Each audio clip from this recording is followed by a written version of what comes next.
come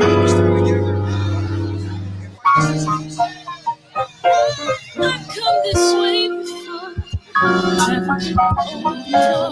Circumstances navigated.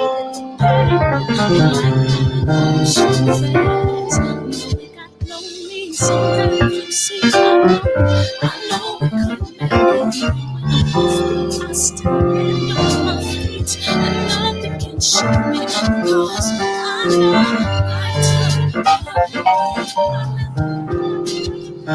this is where I am destined to be.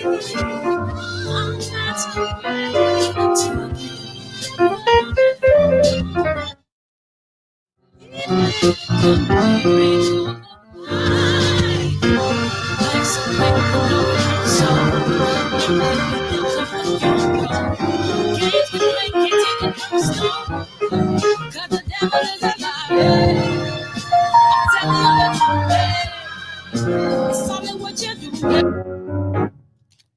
How's the audio now? How's the audio now, DB? No. I'm just checking. Is the audio good or bad? Do you hear someone playing the piano and stuff? Okay, yeah, that's him practicing. Okay, good. So y'all can hear him. Okay, perfect. Okay, good. So we just gonna come on with the show because we got to run it off of Zoom. So that was him on the keys. Yeah, the audio is crossing, so that's why. So I'm gonna mute me and we're gonna bring him in, and we're gonna rock and roll from here. So let me invite him in.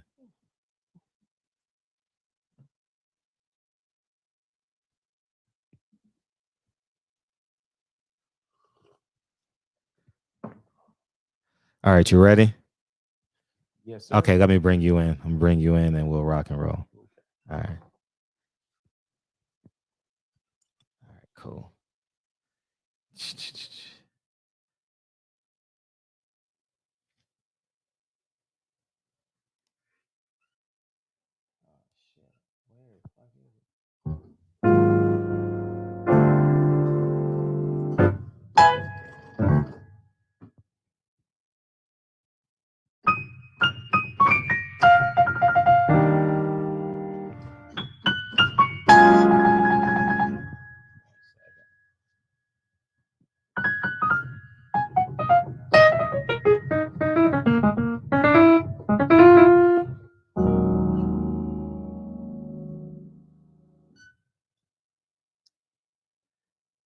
All right, can you hear me, Chaz? How you doing, man? What's up, man? I'm fantastic. What's up? Can everybody hear Chaz? Are we good? Can everybody hear him? If we can, you can hear me, y'all. One, put a 1 in the chat if y'all can hear him. Yeah. What's up? I'm right here. I'm talking. Yeah, because we had to perform some miracles to get them in here. Put a 1 in there if y'all can hear him. DB, put a 1. Omega Red. Right now. Yeah. We're on our 9th miracle. We did it though. We pulled it off. I'm waiting for a 1 to go in the chat. They're about okay, right good. On. They can hear you. So without further ado, man, we just gonna go rock in with Chaz, man. I appreciate you coming into the barbershop, man. Chaz Sheperd. They can hear you. Cameron, Omega Red, Woke, Patty Dean, Omega Red TV. Man, we got a live audience aim for tonight. So without further ado, I'm about to zoom out, put myself on mute, and you gonna rock out. I appreciate you, brother. Thank you. And we'll come back. Let me know when your last song, and I'll come back in. Appreciate you, bro. Yeah.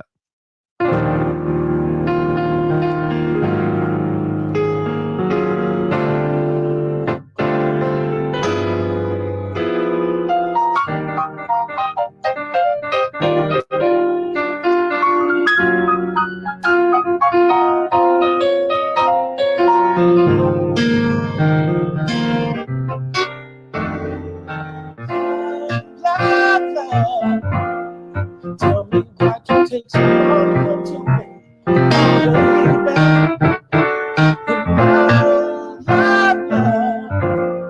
Tell me what you're hiding from me all the time. Each time I try to find someone to take your place, it was all in vain. Oh, it's why you say, Hold this alone. each time someone deep inside is missing you. Oh, baby.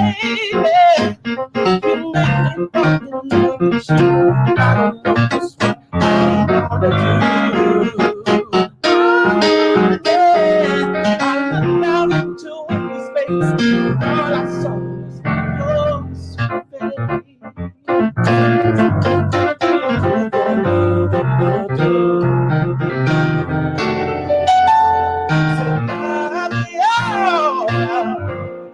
Why you take so long to oh baby,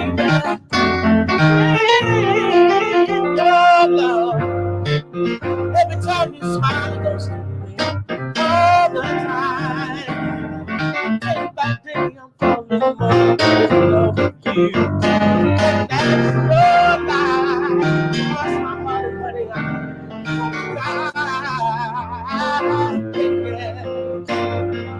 I'm not trying to sleep. Girl, I really need you. Oh, baby, you make me fall in love with you. I don't know what I want to do. I look out into this space, and all I saw was your sweet face. Make brother love with you, baby. I don't know what I'm gonna do. I'm ready to look out into this space, and all I saw was your sweet face.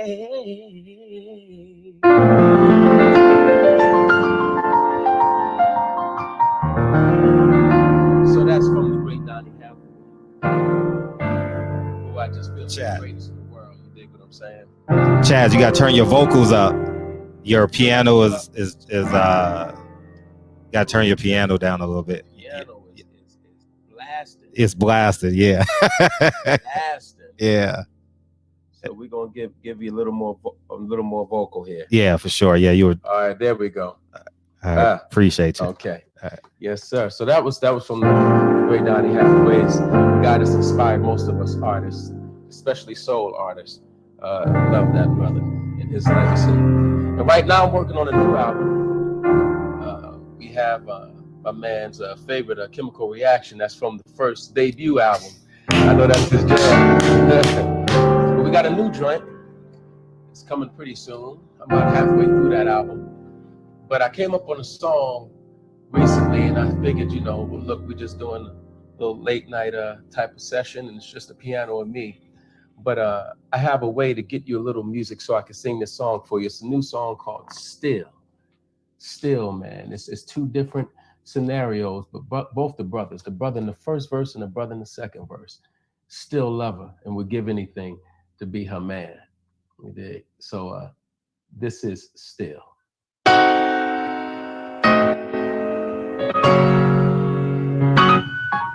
Parlay with me on this one.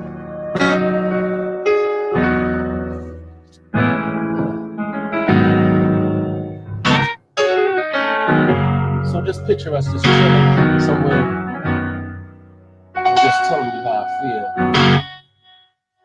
And I would say it like this.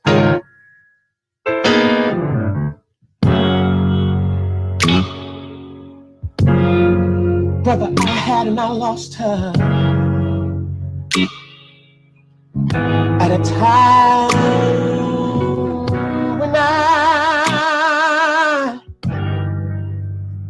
was still in the chore.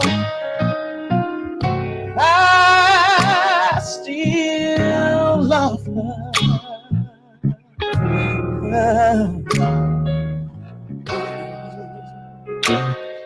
She's still my dream.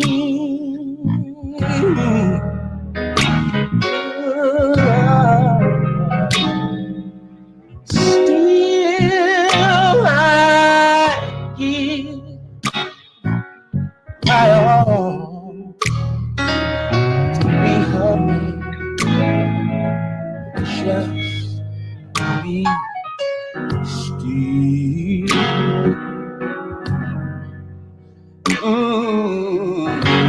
Yeah. Then the other brother might jump in and sing. It goes like this for him. It's been some time she left me for her maker. I wish to touch her lips like her memory touches my soul. 'Cause I still love her. Ooh.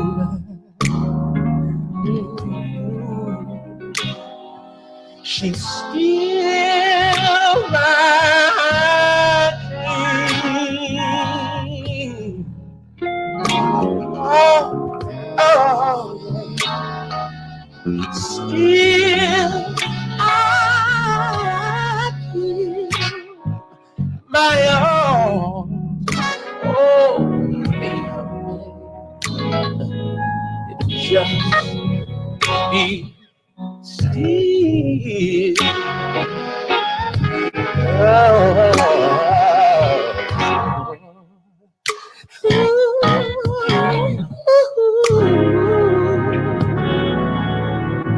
Don't get it wrong.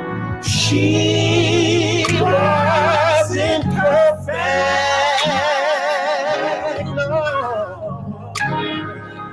No.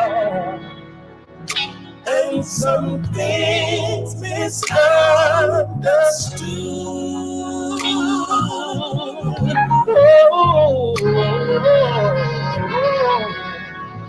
But I take the bad with the good. 'Cause I still love her. Oh, na na na na na na. You don't understand, man. She's still my dream. Oh, have mercy. Oh. Still I give my all to be her man. Just be still. I love her. I just be still. I would even close a black book.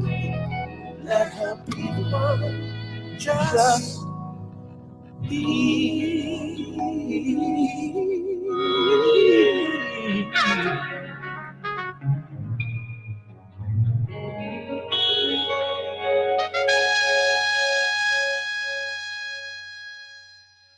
still. So that's a little soul joint called Still. Look for that on the next album. The album is coming. But that it'll have a variety of styles and approaches. But we had to break that old, kind of Donnie style Baptist, love song up in that joint. And sometimes that's just what it is. We still love her, whether it's because it just didn't work out, that you lost her, she may have passed on, but whatever the reason is, we'd give anything to still be a man. You dig what I mean? So that's called Still. And I'm still drinking this coffee to have some voice for you right now. Because I'm on the East Coast right now. All the East Coast players, please stand up, But we know LA is my second home, which I just came from, so. But the voice is back on East Coast time right now, So we're making that happen. I think I'm going to play and sing for you a little bit. What do we do when we just have a piano?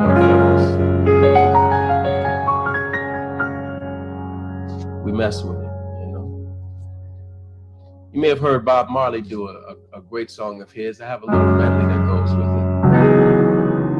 Well, I put a few songs together to go with it. And it says, emancipate yourselves from mental slavery. None but ourselves can free our minds. Have no fear of atomic energy. None of us have the time. How long shall we kill our brothers?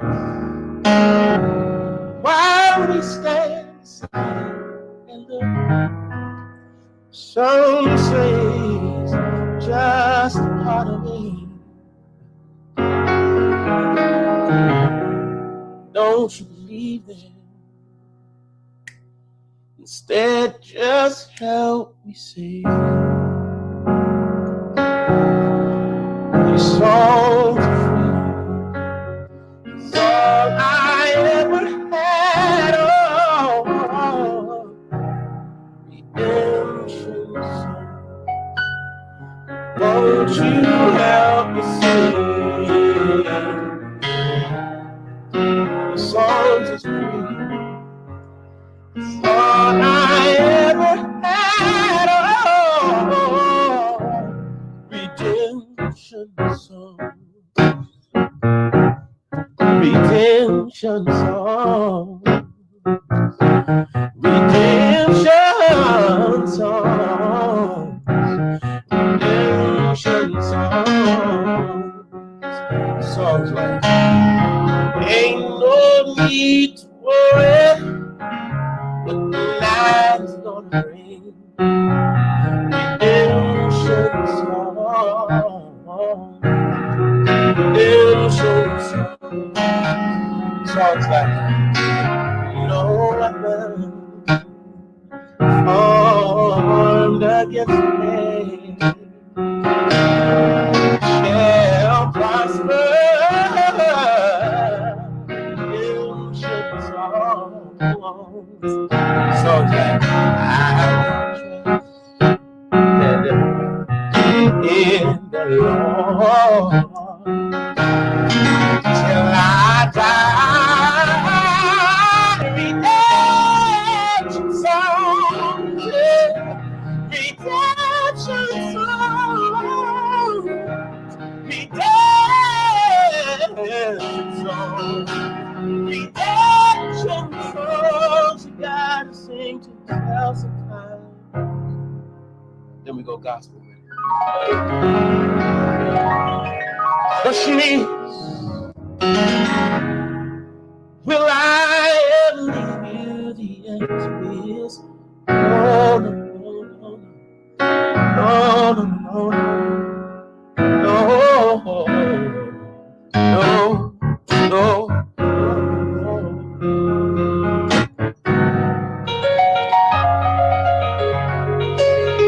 Question is, have I brought you through before? No, the answer is yeah. Yeah, yeah, yeah, yeah, yeah, yeah. Last question. Oh, the question is, are you strong enough to make it through? And the answer is yeah.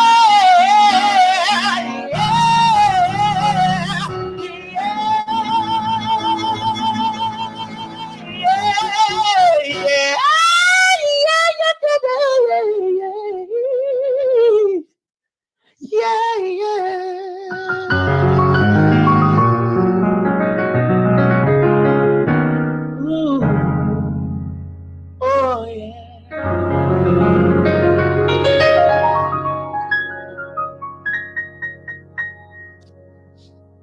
A little Bob Marley, man. Beautiful. Redemption song, man. And I was over one night. I was all, didn't happen that often, but I was like way down. I was like, man, forget it, right? It is what it is, whatever. And I'm gonna go over to the Sugar Bar in New York, Ashford and Simpson Sugar Bar, the spot, the legendary spot, open mic joint. And I ain't gonna dance them tonight, you know what I mean? Because we have the live band there, and the band follows me, and we just jam out. We do Prince, we do the Lionel, we hit it, like whatever I'm feeling. But that night, for some reason, I was feeling that. Sang that, we had a moment in there. And next thing you know, I was sitting on the grand piano in Carnegie Hall, singing that song, that medley I put together. Thanks to Ray Chu. Some of y'all know Ray Chu and the crew. What's up? But that's something that I've been rocking. I still pull that out every once in a while, man. We had a moment in a packed Carnegie Hall house, man, with that medley, you know. But I got another joint I think I'm gonna rock for you. We chilling. Let's switch sounds. Same key though.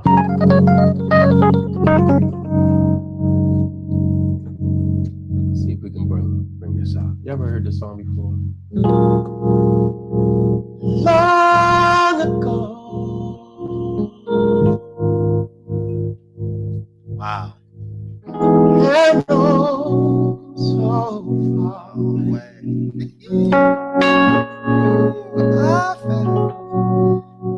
I've been really in love with you.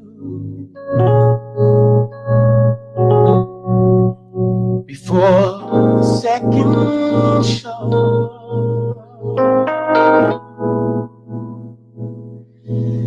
And your guitar,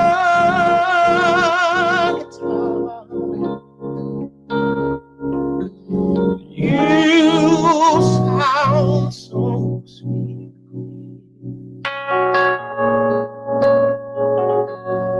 But you're not really. It's just a radio.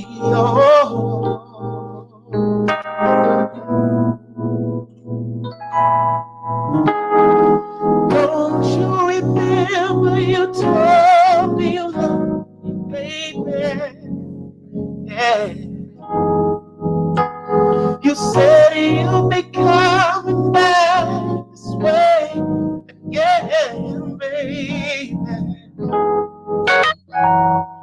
Baby, baby, baby, baby, oh, baby. I love you.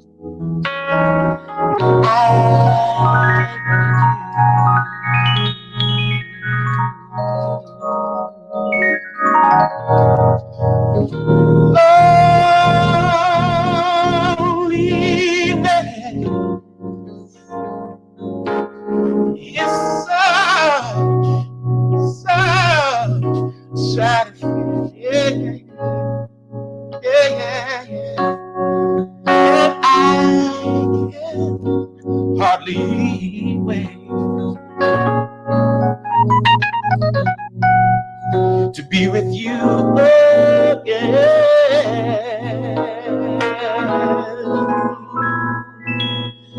And what say to bring you back to me again?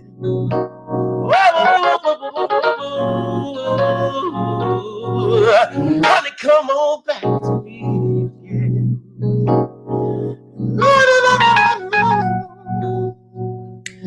I wanna be where you are. Don't you remember you told me you loved me, baby? Yeah. You said you'll be coming back this way again, baby. Baby, baby, oh, baby. Said I love you. I really do, yeah.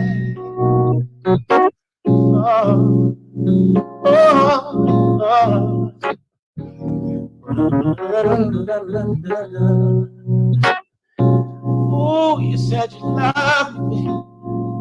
Keep it like that. Keep it, yeah. Oh, ooh, it's alright. It's alright.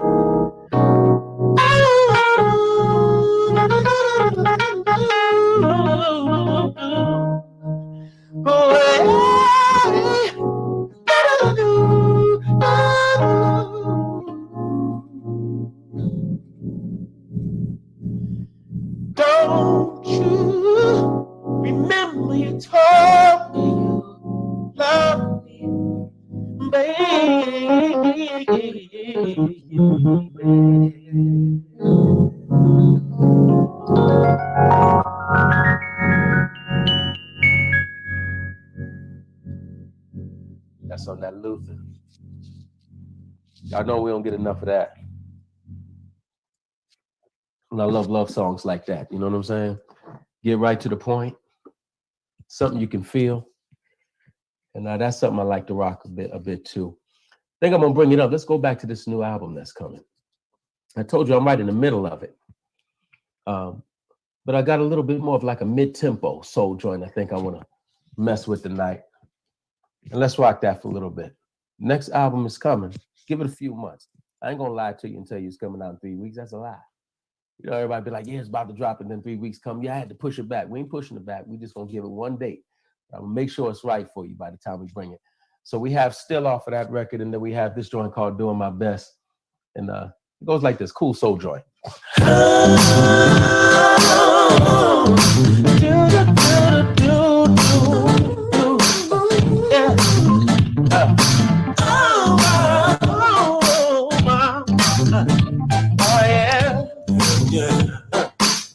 Listen, I can go home. Everything is in line, it's all in control. So I know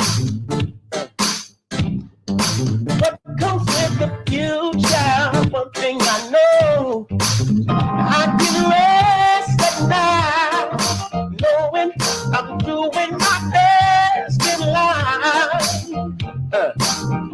I made up my mind to focus on the beautiful parts of life, and I hope you do the same. Didn't you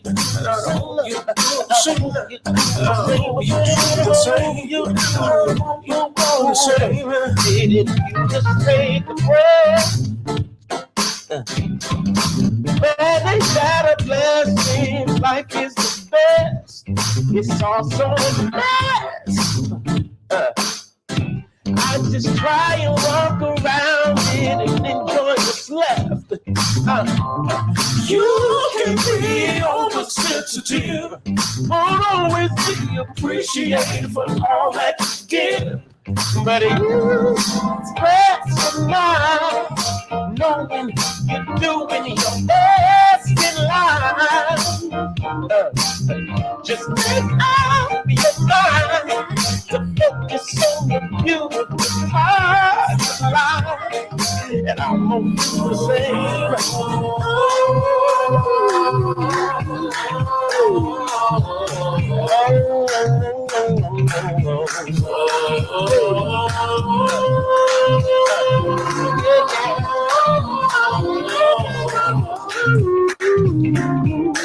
Let me tell you something, baby. My head up high, 'cause it's alright. Every morning, no night, it's alright. I feel just fine, it's alright. And I'm walking in the light, baby, it's alright. It's alright. Every morning, no night, it's alright. Just fine. It's alright. And I'm walking in the light. It's alright. I just say yeah, yeah, yeah. It's alright. Yeah, yeah.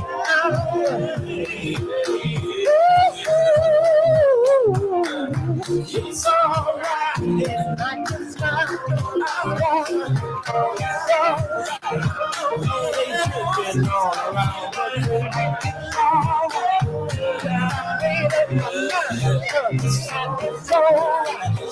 Get in the car, get on the bus, just pop it in my head, just rock it. Yeah, so that's called Doing My Best. A feel good joint, you know what I'm saying? It's like everything is what it is. It's all going on and around us is crazy, and people dying, and the PUA ain't come in yet, and all of this is definitely happening, man. But some of us just be like, you know what? It's a decision to feel all right. It's the decision that in the midst of all of that, I'm gonna just be happy, and I'm gonna just do me best I can, And I'm asleep and rest at night, knowing that I'm doing my best. Whatever it is, I'm doing my best with it. And that's going to give me that rest. You know what I mean? Let me see. I guess I'm going to go on out with something here. I'm trying to think of what I'll go out on. Let's do a piano joint. But we'll do it with the rolls. And I'm thinking, my man over here, listen, I didn't know it was called the Barbershop Conversations. So I thought at one point somebody was advertising me and was lying. So I pushed report and was like, yo, this is spam. I won't be in the barbershop. I'm definitely in the barbershop tonight. You know what I'm saying? So I'm fixing that, bro. I appreciate you for having me on, man, and letting us just, rock out a little bit, man. I appreciate it very much. You had my man on here, John Sally, not too long ago, you said, and me and John Sally did a show a long time ago. I was on a show called Seventh Heaven for a couple of years. And John came on and brought his long face on that show. So that's the homie, though. But let's rock out with this tonight, y'all.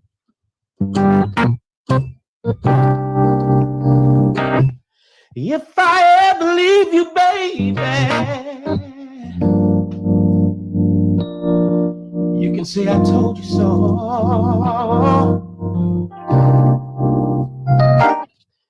And if I ever hurt you,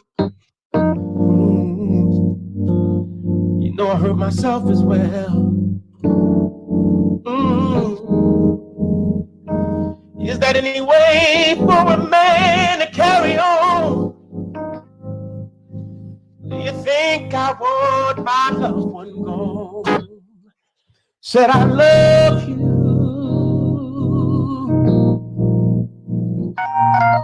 more than you'll ever know. More than you'll ever know.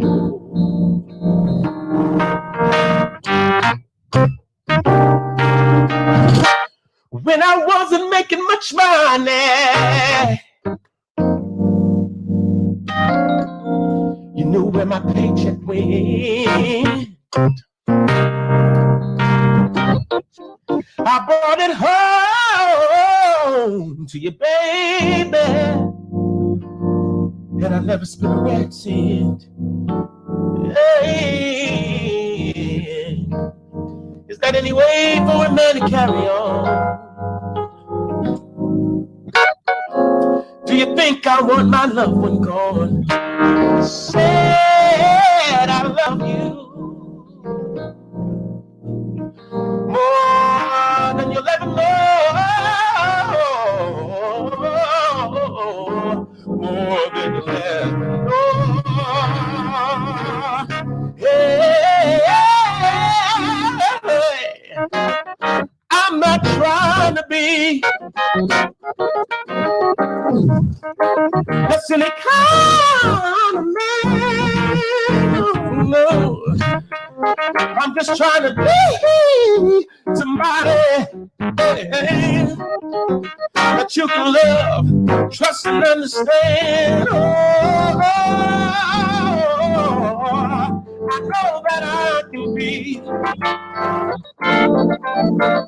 part of you that people don't see. But I need to hear you say, it's all right. Hey, I'm only flesh and blood, yeah. But I can be anything that you demand. I can be king of everything, yeah. But just a small grain of sand. Hey, is that any way for a man to carry on? Do you think I want my loved one gone? Said I love you more than you know. Said I love you, baby,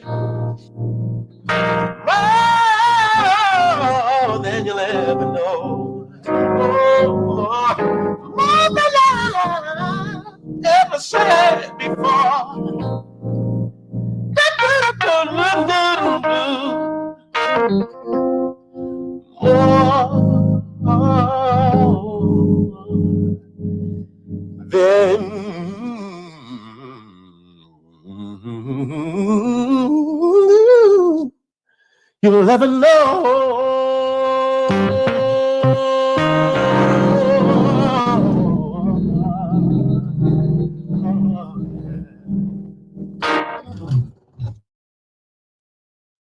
That's it, bro.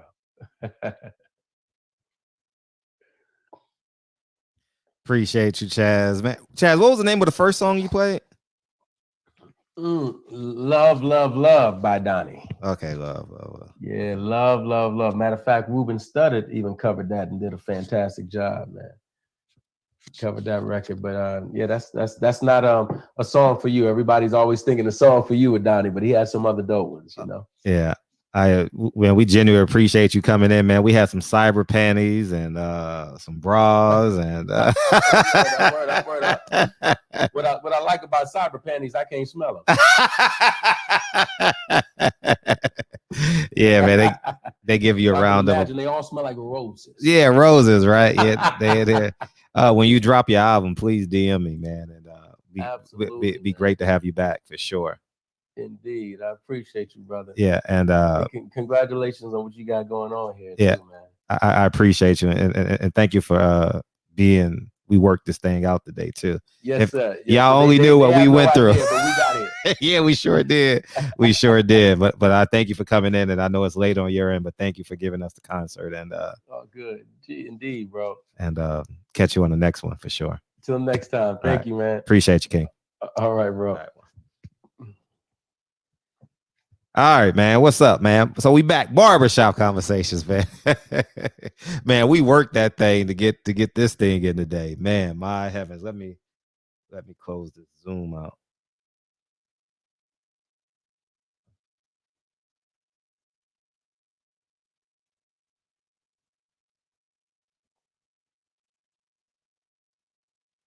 All right, we're good now. All right, we back in it, man. Hey, DB, like smelling is the best part. Right? Smelling is the best part. Oh man, that was fun, man. That was fun. That was real fun.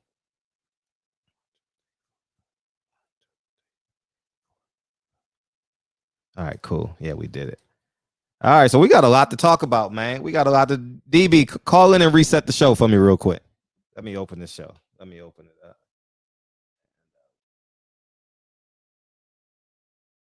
I had the shakes. Call in and reset the show.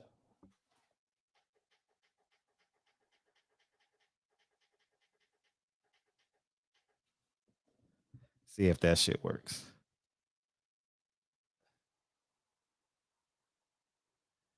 All right, we rocking and rolling.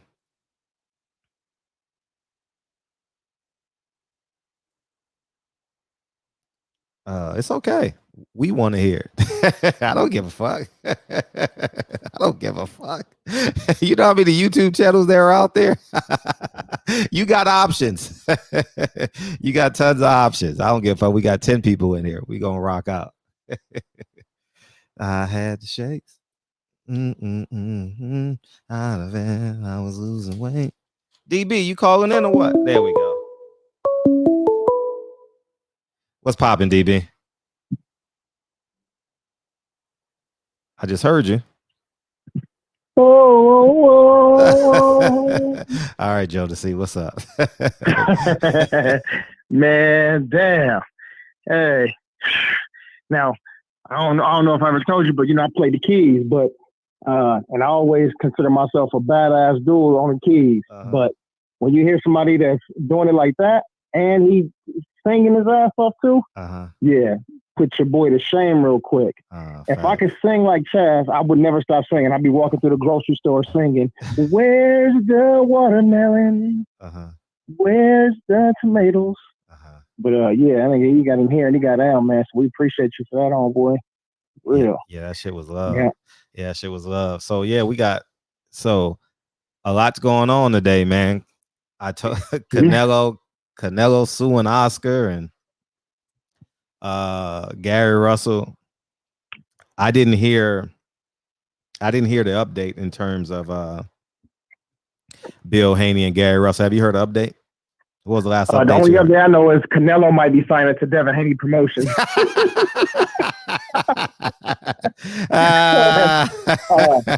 you can do the next video and just put the clip. That's what you heard, right? I just said it, so you just heard. Facts, big facts. That's the word on the street. Canelo Alvarez going to sign a DHP. So yeah, we need to get that done. Shit, facts. Can't get no worse than where you already at. Facts. You know what I'm saying? You work for a sadistic, hermaphrodite ass. Yeah, that dude. Facts. So good for him. Good for him. And if he leaves, guess who else is leaving? He only got his only 2 stars over there. So if he leaves, then damn, what's the young one name? The young brother? I don't know. What's his name? From out here? What's his name? Fuck. Ryan Garcia. Oh, Ryan. Oh, I thought you were making a joke. I thought you were talking about Devin. No. I couldn't think of his name for a second. Yeah, Canelo leave, Ryan Garcia leave. That's probably the most part of the reason why he's there.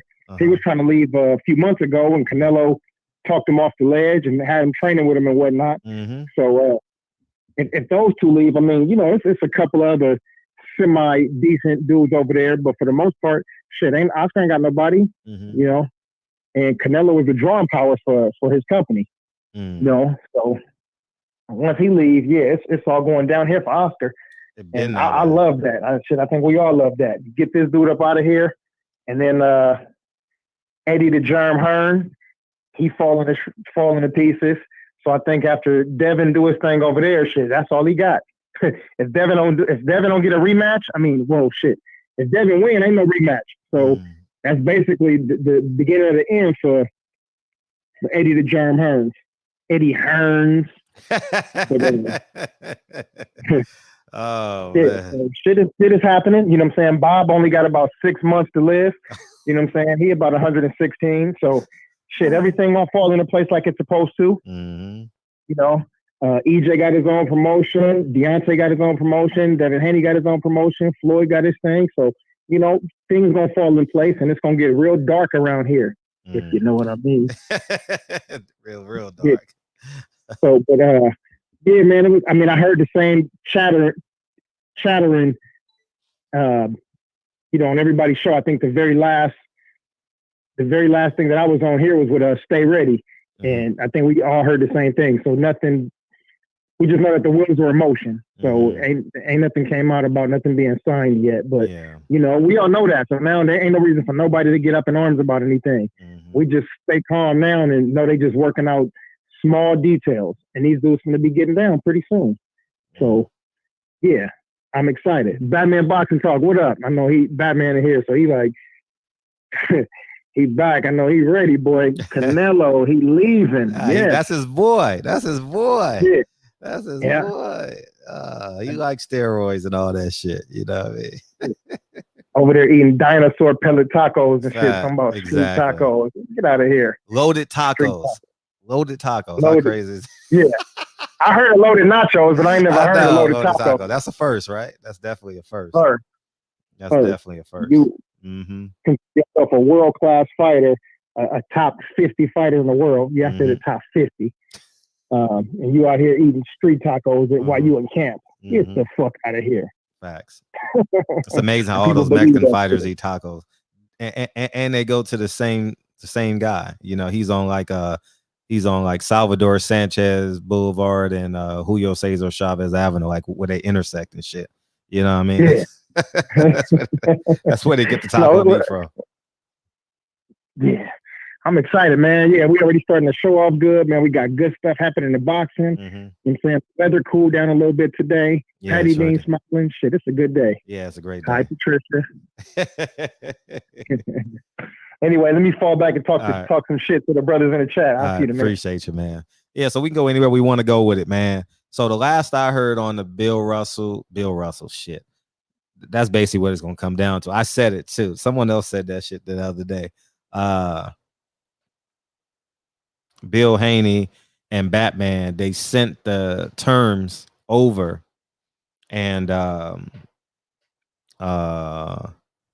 Batman said they look good, and he was going to drive over to Gary Russell's house, and Gary was they were going to talk, so we should have something in the morning. But the funny thing is, shit, They laying people off right now. Shit. They laying people off, and Canelo suing, and it's just all downhill. And the irony about it, who told y'all from the very second that the zone can't pop? The business model was flawed. That makes me an expert, though. That makes me an expert if I can look at a business model from the inception, right? And say it's not going to work. Oh, Fred's a hater. Fred, no, it can't work. It can't work. That makes me, you know what I mean? I need to. That means I understand concepts. The moment they drop, when that motherfucker, what's that nigga name? I don't even know that fighter name that wore that motherfucking colonial outfit. Oh man, what's that fighter name? You know, I mean, it was a terrible business model. And they called me a hater. Fred, you don't know what they talking about. And you know the funny thing ever is I'll give you guys some quotes and shit too from people. Everybody that I know signed to the zone, every fighter, everybody that I know, I told them, I said, you got a year. I told everybody. Some people said, oh, no, it can't be. No, that's impossible, man. They got $1 billion, man. They ain't going to go. I said, you got a year. You better get everything you can get in a year. You know what I mean? Yeah. So it is what it is, man. They'll be doing some Telemundo fights. You know what I mean? Hoping to get lightning in the bottle. You know how you Devin Chamberlain. Yeah, you know, you may get lucky. You may get lucky and get a Manny Pacquiao out the deal. You know what I'm saying? That's just the reality of it. You know, feel free to let me say the phone lines are open. Let's rock and roll, man. Let's rock and roll. So yeah, man, it's shit. They in trouble. And real people are losing jobs right now too, so it's not rough. Hopefully they had contracts so they can get severance packages that can last them a year or something like that. You know what I mean? And the only person I'm happy lost his job is Dan Raphael. That nigga tried to get me fired. How you gonna get fired that owns a dude that owns himself? That nigga tried his best to get me fired, dog. He tried his best. Oh man. I don't know where in the Bible where it says you got to treat your enemy as your equal. Please tell me where they say that at. I don't even consider him an enemy, you know what I mean? Or equal, not that word equal, but you got to be kind to your enemies and shit. Somebody find that verse in the Bible. You know what I mean? That good book. From H.W. Wicks, yeah. So yeah, man. It's an interesting week, man. I wonder, will this have an impact? Budget was 18 USD over 8 years, which equates to 125 per year. Shit, they fucked up. They fucked up. Eddie didn't believe me. Eddie made out like a fat cat, though. He built this brand over a year. He flew private jets, man. He had a per diem. He had a spin. He had a budget on every fight. You know what I mean? You know, he took stuff off the top because he's the only one that knows the true budget from the zone. Why would you tell the fighters what the real budget is? You know what I mean? You skim shit off the top here. You imagine skimming $50,000 off of every card he put on. Huh. How many cards he put on last year? 30?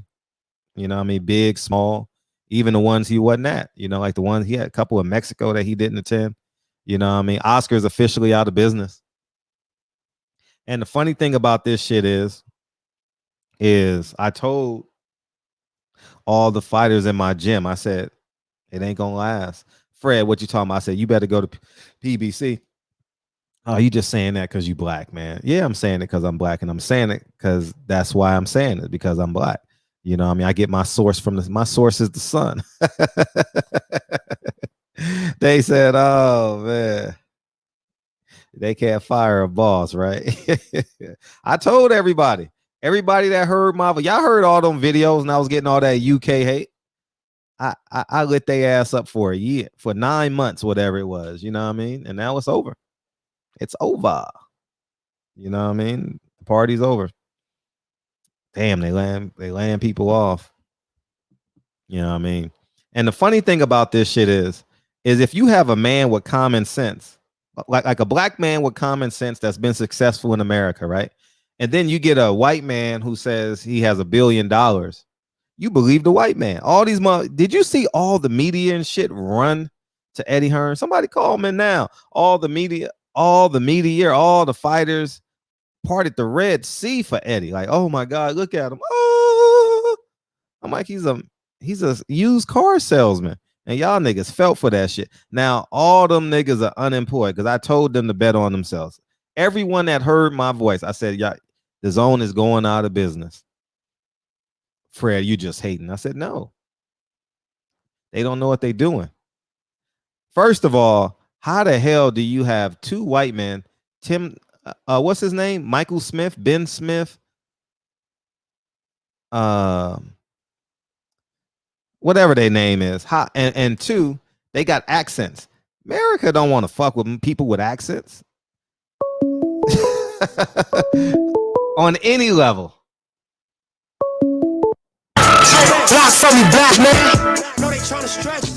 What's up? What's happening, man? Great show, man. I enjoyed that live session you had rolling, man. That's what's up. And then like live music, man. Right. But this thing with Canelo, man, it's just news after news coming out of this boxing thing, man. Right. I'm glad Canelo's doing it. I get that. Yeah, I'm just giggling. You had a nigga shadow boxing on your show last night and shit. yeah, that was Becky out there training in Thailand, and then that was Gusto be on H Money show, amateur boxing. Yeah. But yeah, I'm glad Canelo finally made the move, man, and this opened things up because this Oscar De La Hoya, who plays off this image, and it's just so ironic that this guy plays off this golden boy image.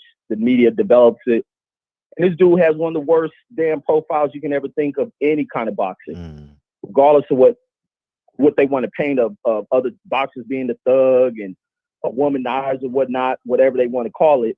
This dude's a dope fiend, undercover homosexual. He's embarrassment to that unit over there. And he's playing these fighters. Even when new fighters come over there, there's discrepancy on money. And I follow a lot of this property stuff. I be following like that high-end property stuff. And I'll be wondering because a lot of Oscar De La Hoya properties are coming up on sale. It's like, why is he really dumping these?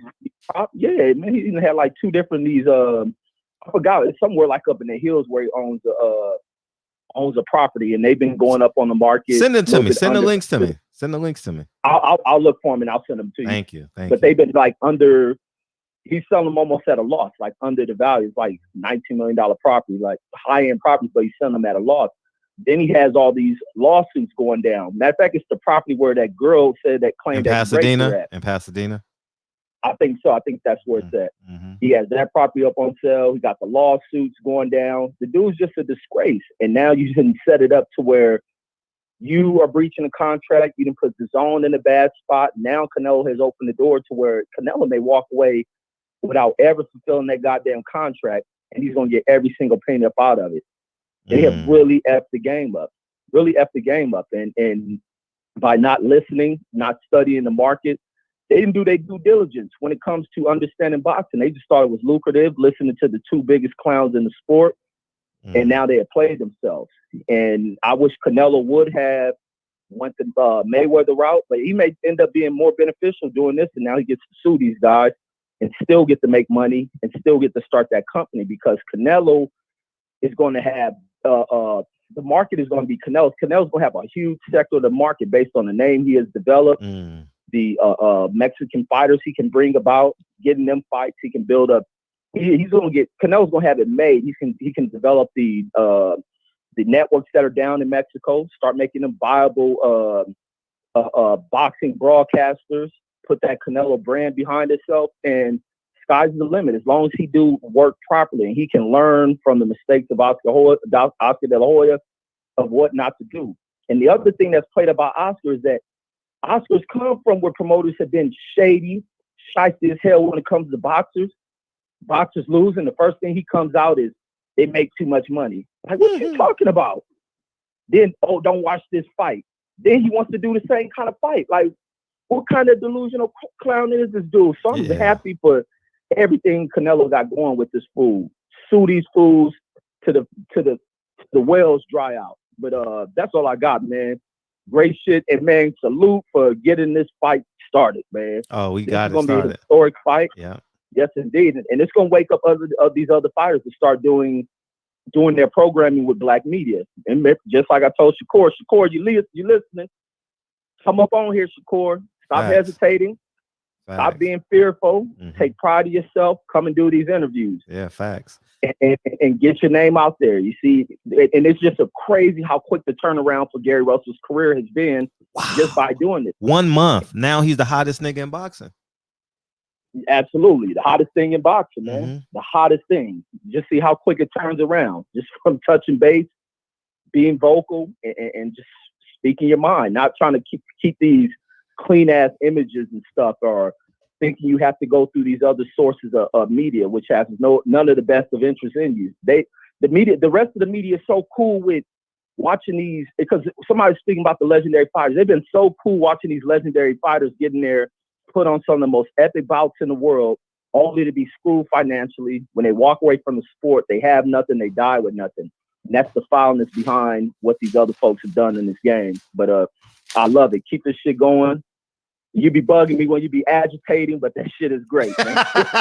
Hey, they called me the Great Agitator. That's my name, the Great Agitator. The Great Agitator is my new name. I mean, I tell people, if you get beyond that shit, you understand what the fuck I'm doing. You know what I mean? And just roll with it. They think I hate them. You know what I mean?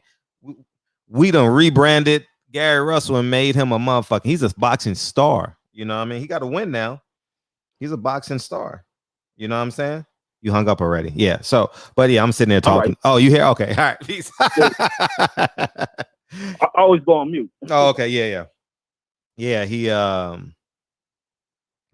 a star now.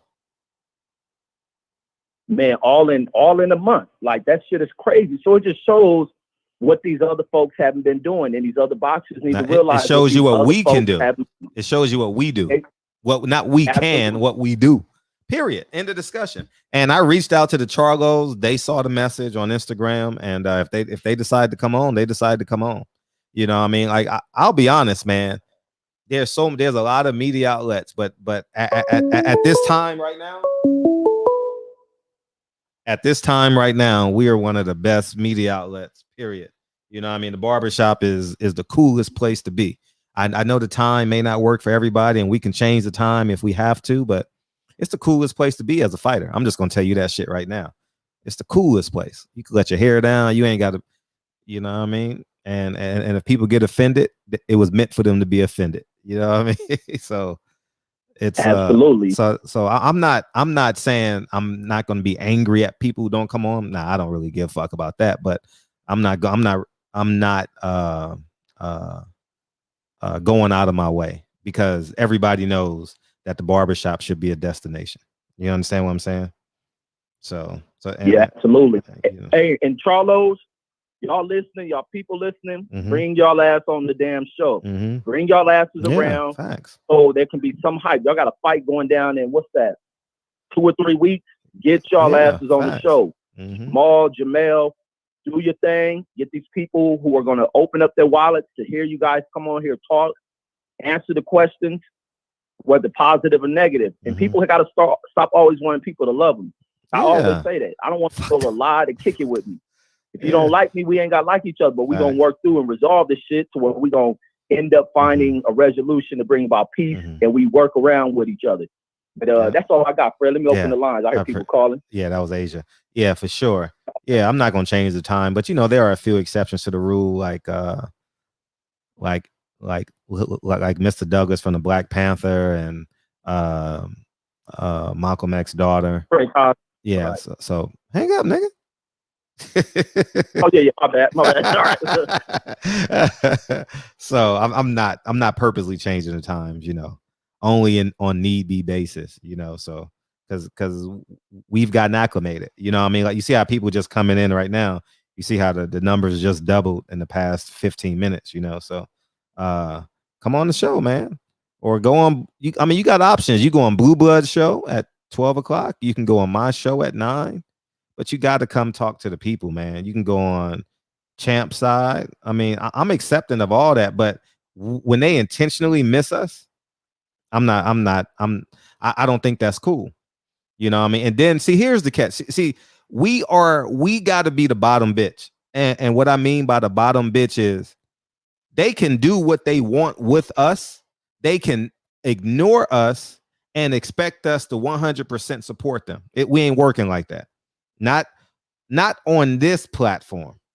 Not on barbershop conversations. We are all lions in this motherfucker. Lions don't hang around in motherfucking groups and shit. You know what I mean? The leader of the leader of the lions don't, you know what I mean? Don't or go on Trill. Thank you. Go on Trill Boxing Talk. You got options. You understand what I'm saying? But no longer. No longer. I'm just being 100 with you guys. I'm not going out on a limb and all the motherfuckers. Nah.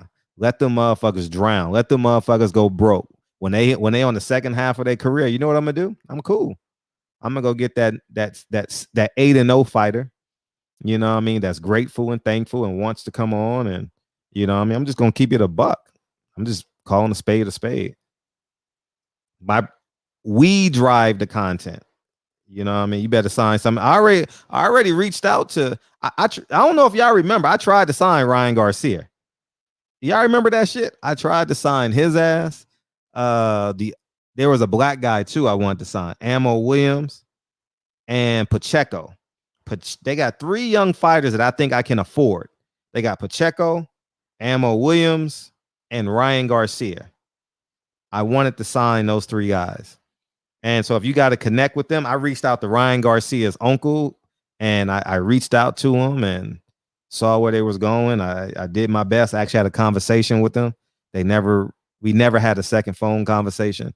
When he was going through that spat with Oscar. Canelo needs an interpreter. and I wouldn't mind Canelo coming. I have no qualms with Canelo. I really don't have any qualms with Canelo. I had a qualms with Oscar. You know, but Golden Boy is officially dead now. They're officially gone. Gone. I wonder. So as long as Bob Arum is still in business, Al Heyman don't have a monopoly. Yeah, Jerron Ennis. I reached out to Jerron Ennis, but I never followed up with him. You know what I mean? I spoke to the dad one time. Yeah. Didn't lie, not one time. You know what I mean? So, and you'll interpret. Oh, yeah. Canelo would be a good look. I don't have no connection to Canelo. None, zero, none. I've only interviewed him when I was supposed to interview him, but I've never done anything with Canelo. Canelo don't even know who I am. He's probably the only mainstream fighter that don't know who I am. I know he understands English and he can speak it too, but maybe he watched a video or two, but he doesn't know me. But yeah, man. So that's where I'm at with this shit, man. Don't come in the barbershop. I'm cool. We'll have DB come in and co-host and shit. You know, I mean, we got each other. We can have a show with. But what do you think will happen with Golden Boy? So he just goes back to doing like Facebook shows, not making any money. Well, he'll make money because he'll get some local sponsors. Calvin Ford, he'll get some. I'll reach out to Calvin Ford. I don't have his number, but he's active on social media. We gotta get Tank in here too. Gotta get Tank in here. You know what I mean? I don't see Leonard Ellaby. They talk black, but I don't see them. I don't see Tank doing interviews. I don't see Tank doing interviews with nobody black. I'm just calling a spade a spade. You know what I mean? You got to act black too. Don't just talk. Don't just say you black. You got to act black. You got to promote with your people. You understand? And that's what I'm standing on from this point forward. Yeah, shout out to that brother, man. I interviewed Danny Gonzalez one time, and I saw Ellie put up the video where I interviewed him. That was at the Honda Center. That was the main event of Kiko Martinez and Leo Santa Cruz, I think. That's the same night that Terrence Crawford beat Hank Lundy, if I'm not mistaken. And that was the one time I interviewed him. He got shot, man. So, we got to protect ourselves, man. You know what I mean? We got to do what we're supposed to do. You know what I mean? Yeah, Tank, and he's supposed to love somebody. Yeah, he love Ellie, and they have a cool relationship. But it's business. It's business. You know, Tank and I are cool. But you got to come on the platform though. I'm just being 100. You got to come on the platform, dog. And they hear me. And I'm gonna start saying at the beginning of all my videos. No longer is Frederick Hawthorne carrying y'all motherfuckers. I don't have to. I got a big personality and I know how to create content. So I'm the great agitator, right? I do know how to agitate though. Like for real, for real. I'm like majestic at that shit. Golden Boy, the zone breakup. It's a wrap for Golden Boy. Yeah. When Ryan Garcia, holla at me. You need Ryan Garcia. I'm gonna tell you right now, you're bilingual. You do not need a Mexican manager. Listen to me and listen to me carefully. You need a black manager or a black, I'm not going to say advisor because that's going to say Al Heyman. I want to be interviewed to be your manager. You know what I mean? You know, Ryan, we can make him a bigger star than Fernando Vargas. I mean, that's hard to do. Vargas was that dude. Fernando was that dude. And me and Ryan are cool. Ryan looks at me like, Ryan respects me a little bit. You know, he always comes up to me and says, hi, how you doing? But I ain't seen him in a year. So it's been some time. But yeah, Ryan Garcia and Ammo. Truck gonna do his thing. He on his own. So let Truck do his thing. He got his team. He got his team over there. So that's cool. But yeah, I'm with it. Yeah, Robert Garcia lost to, I know the guy's name. Oh my gosh. It starts with a P. Pedroza. He lost to a literally cab driver. You're absolutely right. A literal cab driver. What was his name? Pedroza from South America. A cab driver from South America. I remember that shit. You know what I mean? That was a real cab driver. Yeah, I was there. That was a great time. Yeah, man. So shout out to the LDBC is bigger than Golden Boy. hey, LDBC is a bigger promotional company than PBC. PBC is logistics. Barbershop Conversations is a bigger PR engine than what's his name? What's that shit? Top Rank. They don't do no promotion. Pedroza, yeah, I knew Pedroza, yeah, Pedroza. I remember that shit. Like, we a big engine, dog. We a really big engine, so I love it.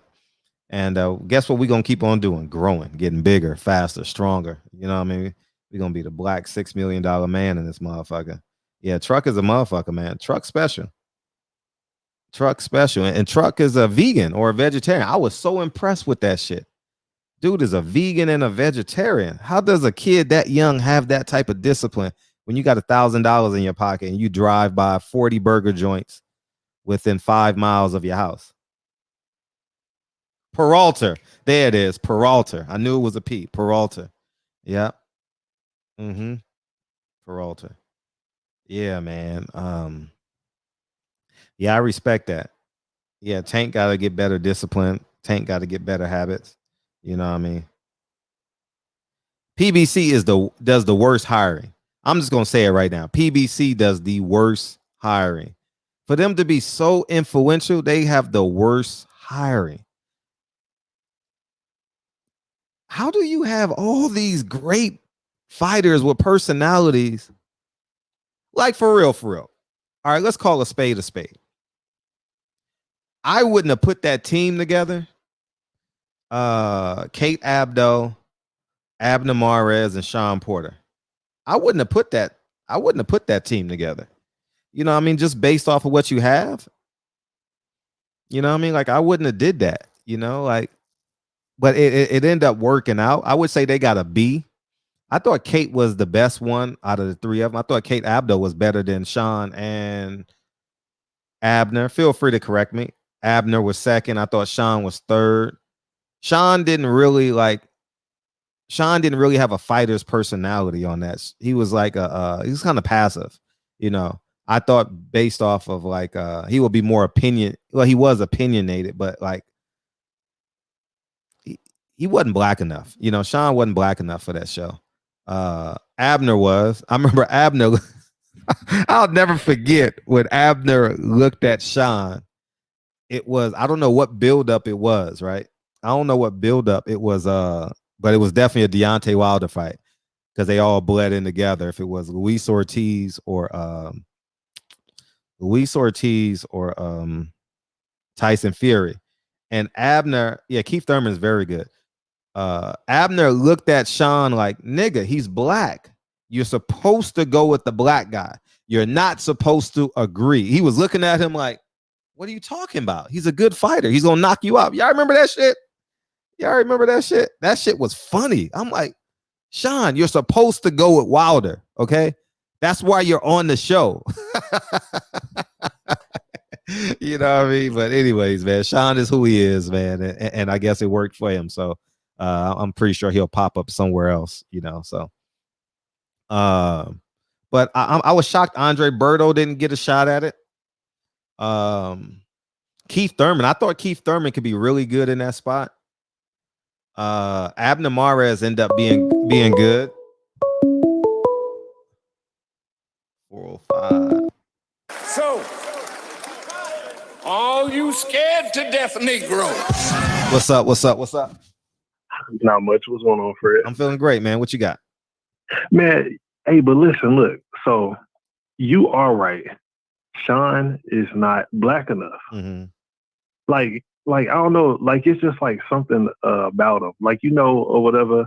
Like how you can just tell. Whatever. Like when somebody is just a brother. Like you know what I mean. Yeah. Like he don't got no. What's the word I'm looking for? Like he don't got enough like seasoning. That grit. Like, Yeah. Like he like you could see when Sean is like on visually. Mm-hmm. I don't necessarily see it when he's commentating when I can't see him. Like I know he did the FS1 shows, but when he's like live, you can see his head spinning. Like you can see the thoughts in his head, like going in circles and shit around his head and shit. Like it don't come natural to him. Like you know what I mean? Like right. Like he's like he is almost like trying, like yes. or something. Exactly. Yeah. Exactly. Yeah. Like, and it's another brother too. I can't remember his damn name though. He was a boxer too. Shane Mosley. Shane, yeah. He does not have enough seasoning on him. No. I do not know. I don't know what it is, man. But those two dudes, man, they just, I don't know. Like they just don't got it. Like I don't know. Yeah.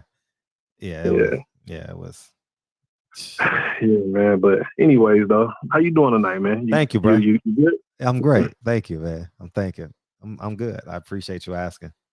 Oh yeah, that's good, man. But Golden Boy is going out of business, as I told y'all. Yeah, and I can honestly say that I am happy about it. Very happy. Me personally, I never had liked Oscar. I never liked him. He was never one of my favorite fighters. Mm-hmm.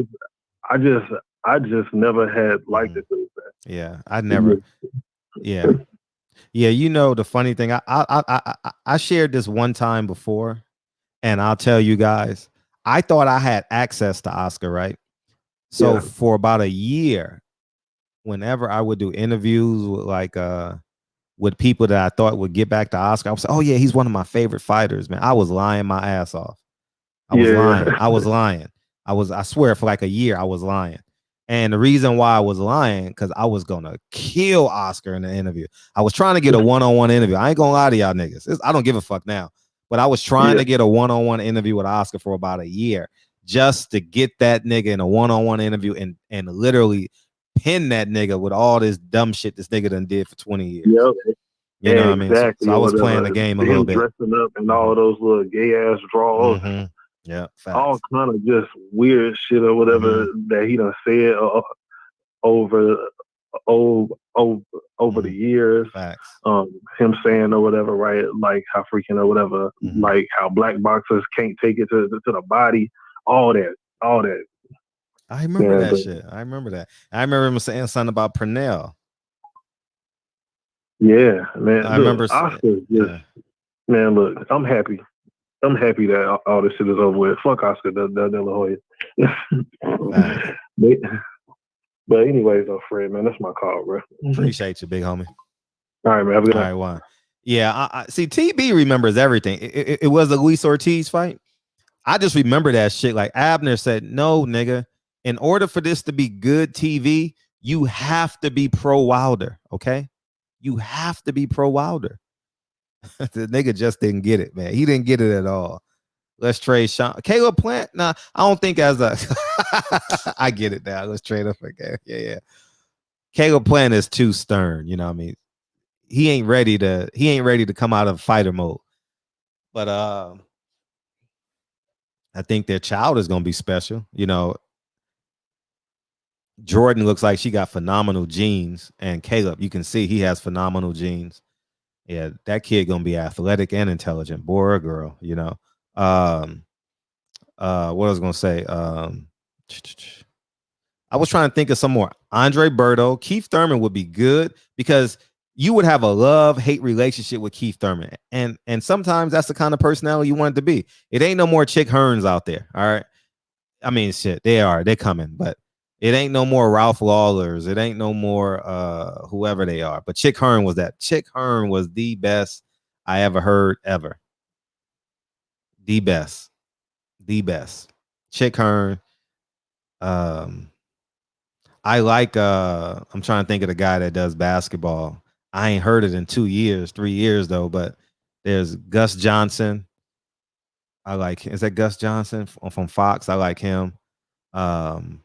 I like Keith Jackson. You know who I absolutely loved in baseball? Tony Morgan and that guy Joe that used to do that does the Giants games. Yeah, I remember like 15 years ago, they used to do Sunday Night Baseball. I like them. I used to go just to listen to the stories. I didn't even care about the game. I would just listen to them. I'm mad that they broke up Joe Morgan and him. I love those stories. Kevin Harlan is really good. Mark Jackson is phenomenal. Keith Thurman would have been like Angel Garcia. Angel Garcia can't keep his. I don't think he'd keep his attention. Adrian Brown ain't mature enough yet. I wouldn't use the word mature, but he ain't ready yet. He still got too much in his life that he wants to. Malik Scott would be good. Yeah, Malik Scott would be good. Malik Scott would be excellent at that, I think. Foreman, I enjoyed Foreman as a kid. No one's better than Emmanuel Stewart, right? Purnell beat out. They stole 2 fights from Purnell. I enjoyed George Foreman when I was a kid, so I'm a little bit biased. I never liked Larry Merchant, but I always looked forward to his retardedness. Does that make any sense? So I guess that's the love-hate relationship that they created within me. When I was younger, I didn't care, but when I got older, Vin Scully is great. That's the only voice I know.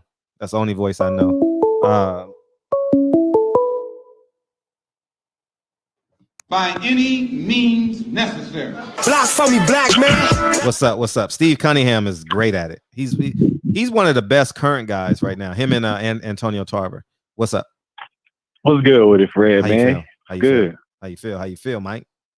Man, I'm feeling good, man. But look, bro, I would have to say, y'all gonna talk about announcers and people who get hype, man. What about Havlicek stole the ball? Doug Moe.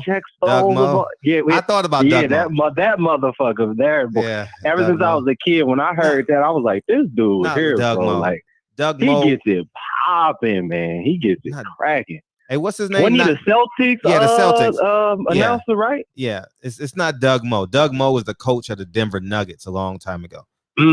What? But his last name is Moe, though. I'm trying to think of his name. Someone put it in the chat. Someone Google that. There's a steal by Havlicek, steals the ball. Yeah, exactly. Yeah, that motherfucker. There goes steal by Bird. That motherfucker, he drank and smoked. He drank and smoked. Johnny Muss. Man, that motherfucker Johnny smokes Muss. all day. He smokes cigarettes until he can't smoke no more. I would have to say, too, like you said, Gus Johnson. The reason why I say Gus Johnson, because I will never forget when he was all calm and shit, and then out of nowhere, because he was on the Showtime broadcast when he was doing when Kelly Pally was having this coming out party against damn Jermaine Taylor. God, that fight hurt my soul because I thought he was gonna beat Pally. He was beating him the whole fucking fight. Then he pulled a Meldrick Taylor, got tired, and it was just Kelly Pally just rained down on him with punch after punch after punch in the corner. Johnny Most. And you could just see what's his name just fold. He just literally just folded in like a lawn chair. I remember that. And Gus Johnson, oh my God, like he was going, he lost his motherfucking mind. He was like screaming at the top of his fucking lungs, like he just couldn't believe that Pavlik, could do it. So special moments like that, I think Gus Johnson does a damn good job because he has so much enthusiasm when the moment is present. You know what I'm saying? Like he knows how to bring that out of himself. Some people, they just can't do it. You know what I'm saying? Like even if you watch wrestling back in the day, good old JR was the shit. If you watch WrestleMania and shit like that, or Royal Rumble, or Midnight Raw, all that kind of shit back in the day, if you was a wrestling fan, you love to hear Jerry Lawler or Jerry Lawler was cool. Yeah, I know he said Jerry nigga. Lawler was funny as a motherfucker. I know it seemed like he hated niggas too though. Like what I mean? Yeah, that's the thing too though. Yeah, that's true too. He had that energy. He had that. When I look at it as a grown man, I didn't think that as a kid, but.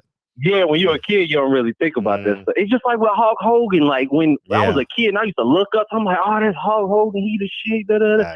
And then to come to find out, he's so jealous. You got all that buff muscle, but you still are just a deep down, a distressed, bitter, miserable kid in the inside that always hated on the big, taller black man. Because you going to say some shit like that about your own daughter, she better not be fucking nerd. You know what I'm saying? Like, what? Like what? So just stuff like that is just crazy, bro. But yeah, man, like there's been some legendary announcers throughout history. I mean, for the most part, did football ever have like a really big one? Like when it was a big touchdown? I can't really remember Henning. Announcer that was Henning really was crazy good, like that. Huh? Mean Gene, Bobby Henning. Oh yeah, yeah. There you go. All them great voices. All them great. Someone said Jim Ross too. Jim Ross. I used to love the Road Warriors. Tripping. Yeah, Jim Ross. Yeah, there you go. That WWE was dope. You know what I mean? Hell yeah. Early afternoon, used to come in from playing just to come watch the WWE with Sting and all that shit. Oh man, that era never be recreated, man. Yeah. Whoever had the script for that, they were cold. Whoever was the background for, was it Vince McMahon or some shit like that? Not for whoever that one. Jim Ross was Jim Ross the owner of that? I don't know who was the owner. Jesse the Body Ventura Saturday Night Main Event. Yeah. Yeah, that's right. Hey, what? That's okay, right. okay, nothing like The Rock, though, man. That motherfucker. Yeah. Here's a $3 question. What came on after Saturday Night Main Event? What came on? Come on. Okay, you had SmackDown on Thursday. Well, that's even before. No, that's way before SmackDown. Way before SmackDown. See if y'all can get this shit. Monday Night Raw. You had Sunday Night Heat, and it was way before that. Way before that. Saturday even way before. Shit. Damn, I can't think of it. I cannot think of it, but yeah, man. Hey, ask to get Boots. I was thinking about this today. Has Boots ever been on your show? No. We need to see what his personality is, man. Have him come chop it up with the niggas on the motherfucking barbershop. Nice. We need to see, you know what I'm saying, what he really got when he faced a formidable opponent. I was thinking him versus that dude Ellis that nobody ever talked, the Caribbean dude, the black dude with the braids. He's really talented. Great condition. He throw a billion punches in a row. I think that'll be a fire fight. That'll be a crazy fight. Ennis versus Ellis. I can't think of Rashidi his Ellis. first name, Rashidi though, Ellis. Fred. Do you know who I'm talking about? Well, I think he's Rashidi from the Bahamas or something. Rashidi Yeah, Ellis. Rashidi Ellis. Yeah, that's another person that need to come on here and get himself acquainted with the barbershop, because I think that he's very talented. If he just gets a better jab, oh my, because he loves to throw combos. You know what I'm saying? Like, but he don't have that Amir Khan type of quickness, but it's still super fast. Does that make any sense? Like, it's more power based than just I get oosh, it. oosh, oosh, whatever Khan do. You know, oosh, oosh, oosh, making all that noise. Of course you're gonna get caught. You making noise as you punch, you dumb fuck. But yeah, man. Haney and I'm just so glad they made that fight, bro. Like, it's been. It just seemed like it's been forever, but it hasn't. You know, just been grinding it out day after day. When you were talking about that they need to do some type of giveaway and stuff, were you talking about like maybe a week prior to, or were you talking about even before then? No, whenever they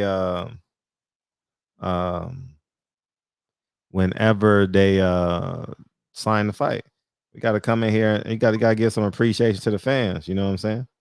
That's all. They got to do that. Got to do that. Y'all niggas been amazing. What's the undercard that they talking about? Have they even like spoke about anything like that? They're gonna wait till the last minute for that. Yeah, I'm sure that if they let Virgil Ortiz go, he's gonna sign with Mikey Garcia. That'll be a waste of my time. You know what I mean? Yeah, but you know, see, the thing about Virgil, it don't seem like he liked black people. Like, I was looking at some of his interviews, and when they mentioned his dad don't like because he made a sarcastic comment about Earl and him being drunk. So there it is. Yeah, but I'm just talking about just his energy. Virgil Ortiz seemed like when I be watching some of his interviews, he seemed like he got like an off-put energy towards like they grew up around dudes probably saying my yachte and all them dumbass fucking sayings and shit. It just seemed like he got that in him for whatever. I don't know why. I feel it. You know, usually with certain Mexican fighters like Jojo Diaz, he ain't got that, because when him and what's his name was going back and forth, he could have easily said something slick and he didn't. You know what I'm saying? Him and the Philly guy that he beat. The Philly, the short one with the bald head. Y'all know who I'm talking about. Fast, southpaw. Jojo Diaz. Damn, I can't think of dude now. Because remember, he came out to the dedication song. Tevin Farmer? Yeah, Tevin Farmer. There we go. Yeah, Tevin Farmer. Yep, Tevin Farmer fight. So, you know, everybody ain't the same, but I definitely don't think Ortiz rock with us like that. But like I said before, he was talking shit about Earl, talking about he could beat Earl. If he get in the ring with Earl, he's going to get his ass tuned the motherfucking up. That's just period. And it's sad to figure out that Robert Garcia got such a racist card, because I really like his training style. I like the way he trained his fighters, but damn, dude, like, you know what I'm saying? Like, you got that much vitriol towards black folks. Like, it's like that. And like I say, y'all can never pass. Y'all are almost Mexicans, okay? Y'all almost, I'm talking about when it comes to the white thing, because, you know, in Mexico, they have a humongous white standard. You know what I'm saying? Like, you don't look like, you know, Ricky Martin and they don't accept you type of shit. So I don't get why he wants to be accepted with, quote unquote, the white supremacist hierarchy of Mexico. Why not just team up with black folks? I don't get it. But it is what it is, here nor there. Because think about it, none of the black fighters stay at his gym for a reason. It must be some underlying racism or slick comments, or maybe he don't attend to them like he attends to his Mexican fighters. Because it's been several black fighters came in and out that motherfucker, but they all end up saying, look, pack my bags, get up out of here. You know what I'm saying? So some ain't going down right. So, like I always say, if it looks like a duck, quack like a duck, got to be a duck, bro. Absolutely. When it comes to this Danny Garcia fight, I wanted to bring up too, who's going to win the power of the jab? Like, who has a more powerful jab? Because I've seen Earl do this kind of jump down jab that he does that's really powerful. And then at the same time, I've seen Danny sometimes throw it out and look powerful, but certain times it seems like he's just setting it up so he can land his left hook. So who do you think is going to like take over in the jab department?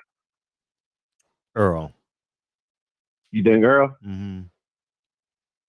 Is it more of a timing thing, or is it more of him just the way that he, you know, twists and turns over his shots with the jab? Just the fact that he's going to use it more.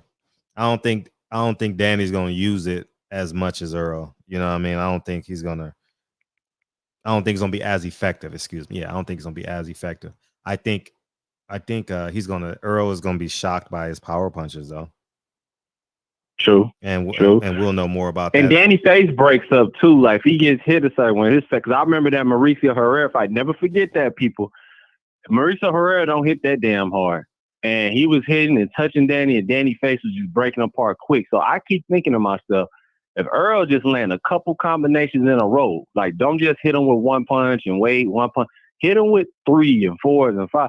We'll really see if Danny can withstand that type of power. You know what I'm saying? Like if his face can hold up. Because a lot of people just forget about that fight like it doesn't mean anything. No, it means something, bro. Like go back and look at it. Like you getting touched up and getting touched up bad, and if somebody had power, probably could have got him up out of there. But I'm sure Danny gonna be well prepared and all that. So I'm just looking forward to a great fight. This is gonna be our Duran Hearns, I guess you can call it. And last but not least, man, when it comes to Crawford, bro, I was watching his interview with Brian Custer, and the dude just ain't got no respect for the fans, bro. He talks slick about, little sly comments about fans. I don't really care about this and that. And I'm just happy to be here.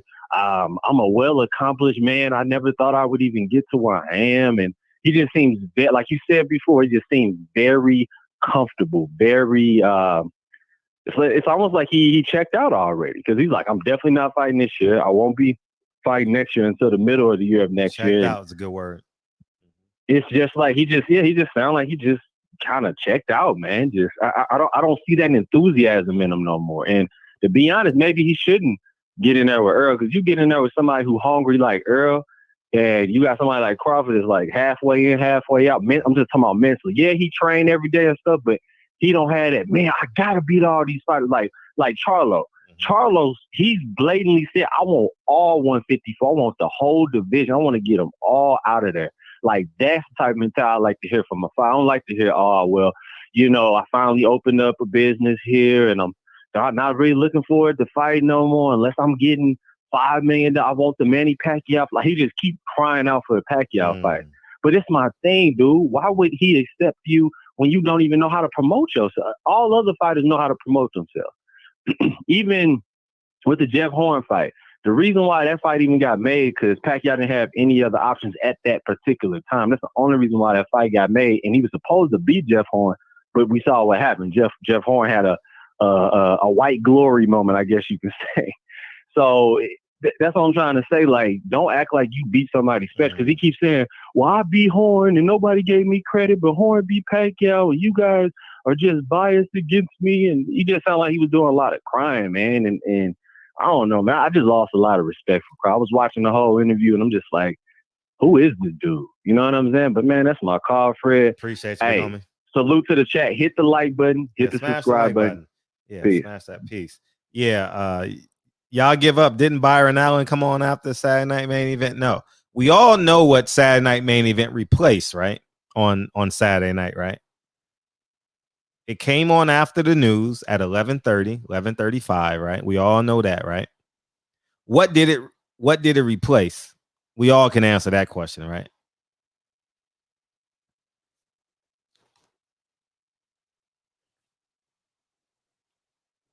Y'all ready? Okay, we all know it replaced Saturday Night Live on Channel 4 on NBC, right? Dance Fever? No. What came on after Saturday Night Main Event was the Apollo. The Apollo came on at 1:30 every Sunday morning, Saturday night, man. Come on, y'all. Y'all got it, man.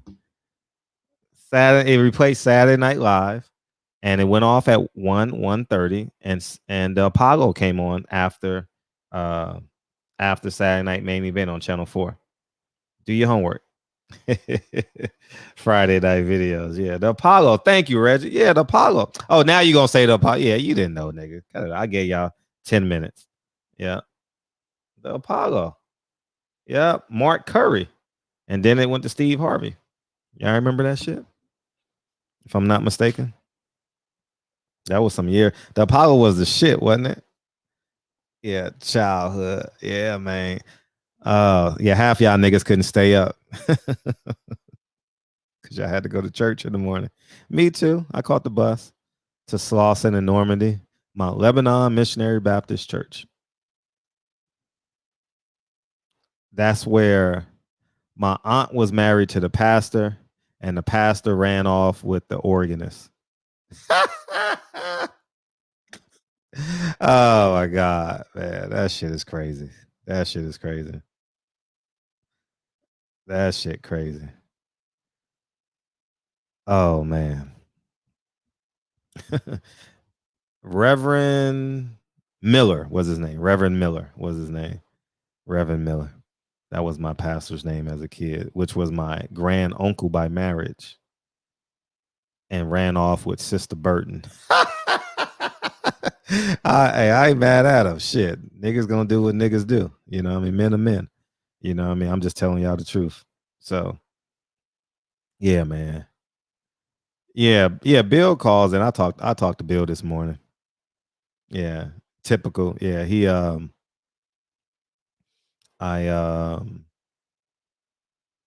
they good. They got the have Gary call in. He's asleep now. He'll come back on. They're close to the fight. You know, Sinbad was the host. Sinbad, Mark Curry. I don't know in what order, but you're right. Sinbad, Mark Curry, Steve Harvey. I went through all of them. They need to bring that shit back. I know they tried to bring it back with Gladys Knight. Remember that? They tried to bring it back with Gladys Knight. But you know, I mean, Sister Bird must have had that holy water. Yeah, that holy water. You know what I mean? That nigga moved out of the house and everything. You know what I mean? Yeah, man. Oscar. I told them niggas. A white man comes over here with $1 million. And they $1 billion. Y'all believe. Man, come on, man. Y'all gotta. He tricked a whole bot. He tricked and bamboozled. He didn't bamboozle nobody. He conned. I'm gonna use the word con. He conned about 30% of the boxing market. Don't you know everyone was clamoring for a job? Yeah, we can get Sinbad on the show. I think that holy wop. That holy wopter. Yeah, I think we can get Sinbad on the show. I used to see him quite often. You know who else we can get on the show who actually appreciates me? Not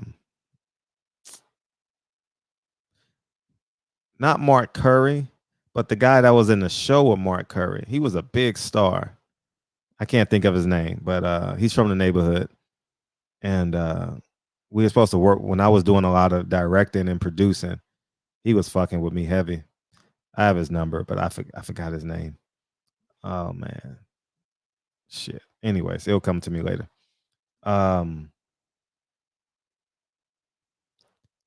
Eddie Hearn conned y'all motherfuckers. Eddie Hearn conned y'all, dog. He really conned y'all. Not Ty Bridges now, I would remember him. He's still alive? Ty Bridges still alive?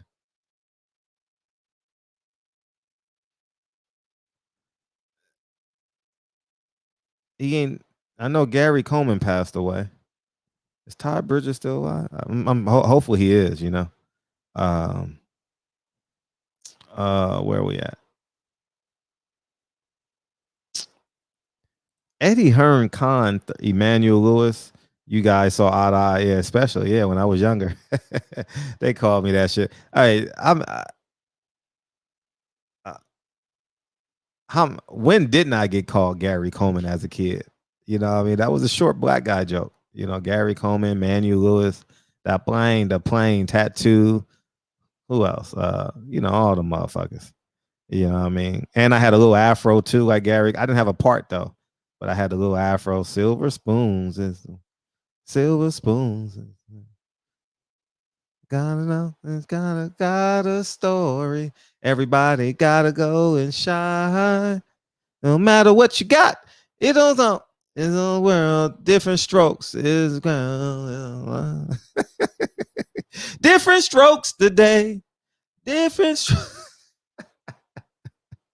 Oh man, they had white saviors all over us, dog. Marvel, different strokes. Man, these whites, Jesus. Everywhere we turned, we had a white savior, dog. They put a man, they did a doozy on us, dog. Man, they did a doozy on us, man. That motherfucker Richard German, what was that name? Mr. Drummond was our man. He adopted 2 black kids. Oh my god! Oh my god! Think about that shit. I might make a video. I might do some research on that shit. I want to see who produced that show now.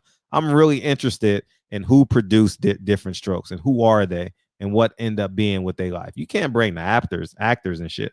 You know what I mean? They just want to. I'm really interested in who produced and directed that shit and their careers. Yeah, you know what I mean? I ain't never seen a wealthy white man adopt 2 black kids. I ain't never seen that. Give me a break. Yep, give me a break. Yeah, Nell Carter. Yeah, that came on after. Yeah. You know what show? Nah, you know what came on after that? Silver Streeter? I'm pretty sure we can get Ty Bridges on the show. I'm pretty sure we can do that. Benson, the butler, the nigga was the man. It was so much oppression in that shit, man. They brainwashed. Do you remember the coach from Washington that used to get pissed when people would call him Tattoo? He used to say that play. That's Andy Davis, man. That's Andy Davis. Andy Davis, man. Webster with the 2 white parents. God damn, they did a doozy on us, man. Oh man. What was that white? They had the rich kids. Silver Spoons? Was it called Silver Spoons? Nell Carter was built like Bomac. Somebody better tell Bomac to start taking care of himself. Boxing needs Bomac. Benson. Silver Spoons, right? That was a TV show, Silver Spoons, right? I'm almost certain, right? I think that was it with the rich white kid and shit. Family Matters came a little later. I think I was a little older. Andy Davis. Yeah, Andy Davis. I used to fuck. Andy Davis had a little afro too. Director of Star Wars adopted. Thank you. Thank you, Reggie. I appreciate you. I appreciate you fact checking. Thank you. I appreciate that.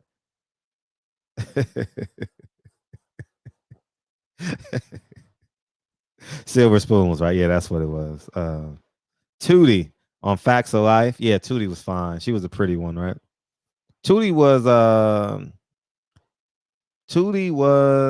what was Tootie's real name? Oh, come on, I'm drawing a blank. She's like 45 right now. 50, man. What's her name? Baron Davis, the best player ever had to guard. Built like Neil Carter, built like Bomac. That's funny. That's funny. Silver Spoons or Ricky Schroeder. There we go, DB. Yeah. Yeah. I mean, like his personality is good for boxing. You know what I mean? No one is Bomac. No one is Bomac. You know what I mean? And I want him to be around as long as he can.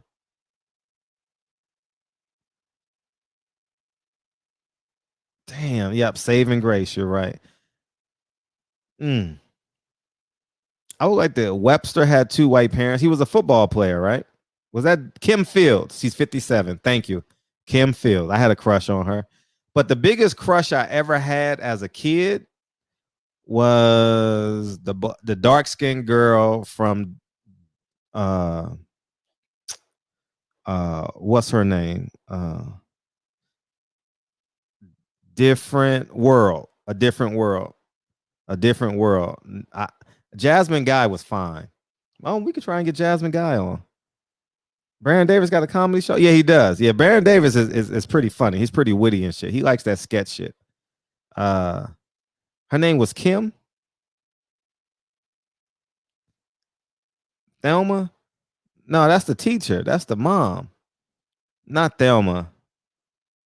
Hey, what's her name?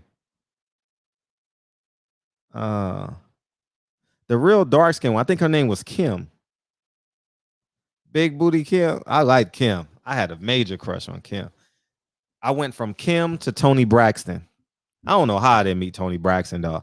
Don Lewis. Nah, I didn't like Don Lewis, but she was cool. She was the more athletic one, right? She had a big perm and shit, I think. What was her name? That's definitely a Patty Dean question. What's her name? The dark skin girl, Kim. What was her name? Jasmine Guy looks like Prince now. It was Kim, but what's her last name? I want to get her on the show. I want to get for selfish reasons. Young Carlton from Fresh Prince of Bel Air. He was on Silver Spoons too. Damn, I didn't know that shit. What was her last name? Kim. I want to Google her ass. I want to see if we can get her on the show. Maybe we can get Don Lewis on the show too. Lisa Bonet. I didn't really like Lisa Bonet though. She was cool though. Like, I mean, she was a good actress. You know, she was good on the Cosby Show and shit. And she did Different World too, right? Everyone had a crush on Mrs. Bill Cosby's wife, right? Who was Bill Cosby's wife? Miss Huxtable? I always get them confused. Debbie Allen was A Different World.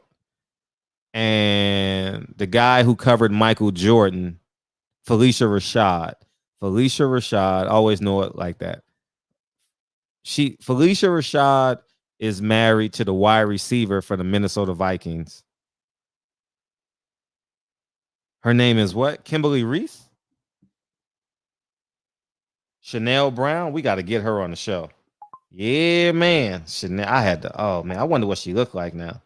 I'm sorry. I'm about to take a Google break right now. Felicia Rashad. What's her name? Oh.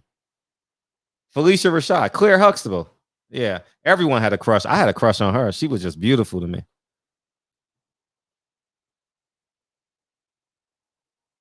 Charnel Brown. We got to get her on the show.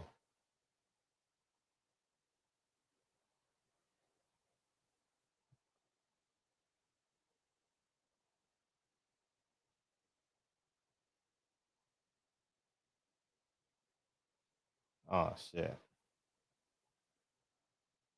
Yeah, I had a big crush on her. My God. She got a husband. They've been married since 1987. Nah, it doesn't matter, though. Who was she married to? Who's the guy that covered Michael Jordan? What's his name?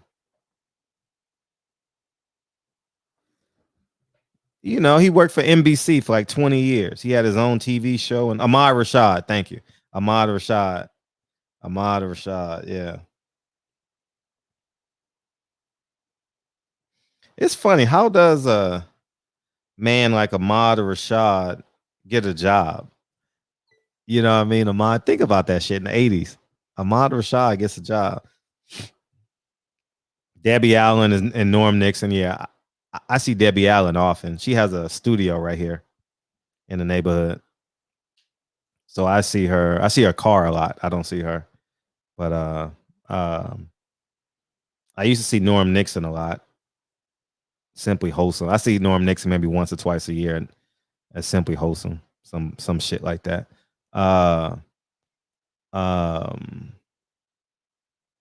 Yeah, Kim. I had the biggest crush on her. Hey, let's see if we can get. Yeah, he was a former Minnesota Viking. He went to Oregon. Ahmad Rashad went to Oregon. That's how Michael Jordan got the Nike deal, huh? Now we see the pieces, how it came together. Yep, Jordan kept him paid. Jordan made him a superstar. You know, that was Jordan's guy. That was Jordan's go-to guy. Who do you want me to get on the show, Aunt Fresh? I know we can get Jasmine Guy on the show. Y'all DM me this list because this shit is going way too fast and shit. DM me who y'all want to get on the show. We need to get these women on the show, dog. I can get Debbie Allen on the show. I can call Norm Nixon. My business partner is great friends with Norm Nixon. Like they did business ventures together. They hang out in the 80s and the 90s together. So I'm one phone call away from Debbie Allen. We can do that. I can do that tomorrow. I know I can get, I don't know when, but I know I can get her on the show. Y'all DM me some lists. We're gonna go after our childhood crushes. How about that? How about we get we childhood crushes, man? Let's do that shit. Let's do that.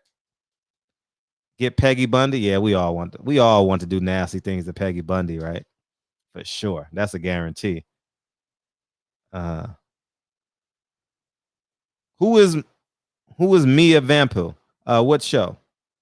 Yeah, we got Nia Long. Nia Long mom lives on the same street that I'm doing a remodel on. Lives on the same street. I see her walking. She has tats. She has a lot of tattoos. Nia Long Mom. I had the shakes. Yeah, we all want to do nasty things to Peg Bundy. Don't even lie. Stop acting like. All right, all right. I'm waiting for a pro black person to come in here and say, "No, I didn't." Peg was throwing that shit through the TV screen like no tomorrow, and I was going through puberty at the time. So yeah, we all. Holly Berry. I don't have no connection to Holly, but we can get her on the show. That'd be great. Lena Horne, Pam Grier, yeah. Regina King. I don't know her, but I'm sure I can find a way. Jalissa. What TV show was Jalissa? What show was that? I just remember hearing that name in the TV show, Jalissa. Lisa Ray. You know, Lisa Ray and I worked out at the boxing gym twice together. I should have got her phone number. But I follow her producer of her TV show. We follow each other on Instagram. Maybe I can do that. Maybe I can. I wonder what Jasmine Guy thought about being on set of Harlem Nights. Yeah, because all of them are dead except Eddie, right?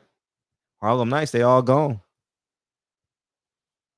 Yeah, we're gonna try and get. We're gonna try and get some girls from Jalissa was from It's a Different World. I remember the name all the time. Jalissa, that shit. Who played Jalissa?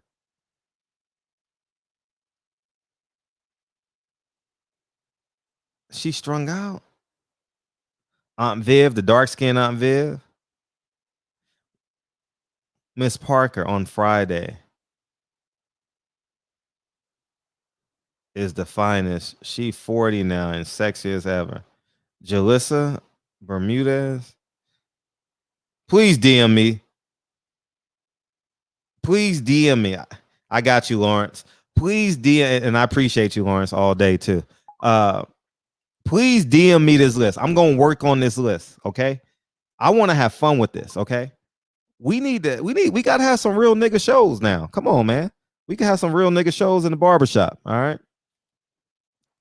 DM me, okay? Because I'm not. If you put it in there, I may forget. DM me, please. Silent Heroes. DM me, and we gonna rock out. Okay. I'm gonna do my best. Get Pam on. Sam knows all these people, so I can call Sam. Sam know everybody. So yeah, we gonna try that.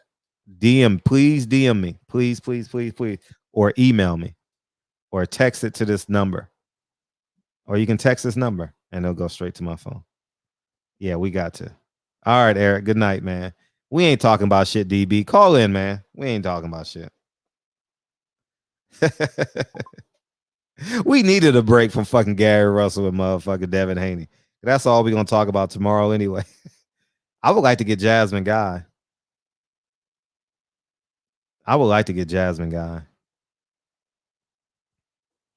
Just DM me. I'm gonna work on them. Trust me, I'm gonna work on all of them. I promise you I will. And we good. You still here, DB? Call me now, DB. Your roster, ma. Sheila E. Yeah, y'all want to hear a funny shit ever? So, anyways, I'll never forget this night.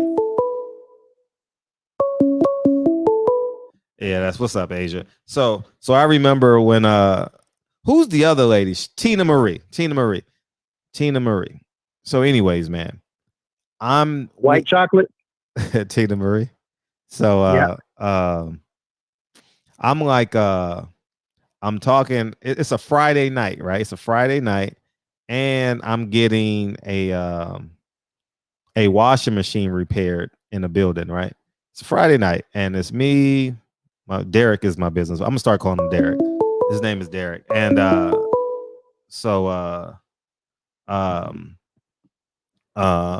like, man, anyway. So I'm like, man, we got to go get Tina Marie. And everybody just started cracking up around me. I'm like, nah, what do you mean? Why is everybody laughing and shit? It's like she been dead for years. I'm like, I was so oblivious to the fact that she was dead, man. It was Yeah. Yeah. And she, yeah, I knew her in high school. She was friends with my high school basketball coach. Tina Marie was. So, yeah. Yeah, she was good people's, man. Mm-hmm. You know what I'm saying? Mm-hmm. There were certain people who was in LA that my Uncle Enrique, he just, you know what I'm saying, he had to make his rounds, you know what I'm saying? Tina Marie, Flojo, you know what I'm saying? A couple other people that was back in the neighborhood at that time. You know what I'm saying? He was hanging out with damn, what's his name? Played for the St. Louis Cardinals. His name from the East Side. What the fuck is his name? Ozzie Smith. Ozzie Smith went to Locke High School, right? Went to Locke High School. Yeah. Went to Locke High School. Was on the East Side. You know what I'm saying? They like my uncle and shit. He dark skinned with like straight hair and shit, look crazy as fuck, you know what I'm saying? Giveaway, check out my latest post. Huh? No, that was I'm looking at Aunt Fresh's. Aunt Fresh got a request. Oh, who he got? Jalissa. Which Jalissa? Don Lewis from A Different World? No, Jalissa from A Different World. She's Jalissa from A Different World. Her real name is Dawn Lewis. No. Well, Cedric, who are you talking? I know A Different World. I just watched the season like 3-4 months ago. Okay, well, I'm wrong then. Who's Jalissa Bermudez then? Who is she? Oh, Jalissa, that's the one I believe from 106 in Park, or I think she was I'm pretty sure she Central was TV, host. September 26th on Fox, Maria on Hunters on Prime. If it's anything new, I don't know it. Watching TV shows now is like listening to what's the name of that rap now? What's the name of that shit? What's the name of this lady? Mumble rap. Watching TV now is like listening to mumble rap. Mm-hmm. I'm saying I don't want to see Stevie J and Jocelyn and you know what I'm saying, Cardi B. I don't want to see none of them motherfuckers on TV. That's like listening to a rock song, a heavy metal, and then going right into a mumble rap song and then in repeat just over and over again. I can't stand that shit. So I'd rather be on podcasts, YouTube shows, and then listening to some music, you know. But yeah, let me see. Halle Berry, Nia. When I see her, I'm a longer. Charlene was fine as fuck on Different Strokes. You know what I'm saying, she was Lil Penny first on Good Times. She was so cute, and then she got real cute when she became Charlene. And now she one of those weird ones, like 50 plus, confused about her life. She kind of like the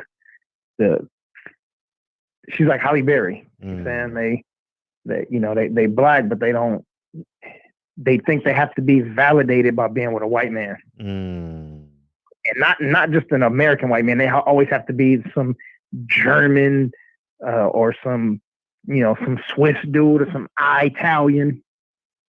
Yeah, they weird. But, I mean, we still respect them and we still love them for being melanated people. We support their movies and everything, but they don't give it back to us this way. Maya. So, yeah, it's shit. So the same thing we were talking about boxers. So, listen, Jamal, Terrence, I mean, it's different for everybody. Bud, he got a personal beef with you for just being honest. Jamel and Jamal, I think they just different from everybody else. But for all of the other boxers though that's on here, shit, listen, if Black Fight Fan can sit in the truck with Errol Spence Jr., you know what I'm saying, and he's a unified champion in one of the toughest divisions, if Deontay Wilder can come on 3 shows consistently, you know what I'm saying, and y'all got him on speed dial, you know what I mean? Like, if we can get these dudes to get on, then everybody else should follow suit. Now we just, you know what I'm saying, now we got Devin Haney and Gary Russell Jr.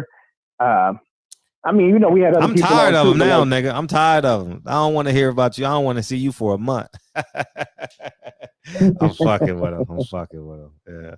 Yeah, they were awesome. They've been carrying boxing the past week since Friday.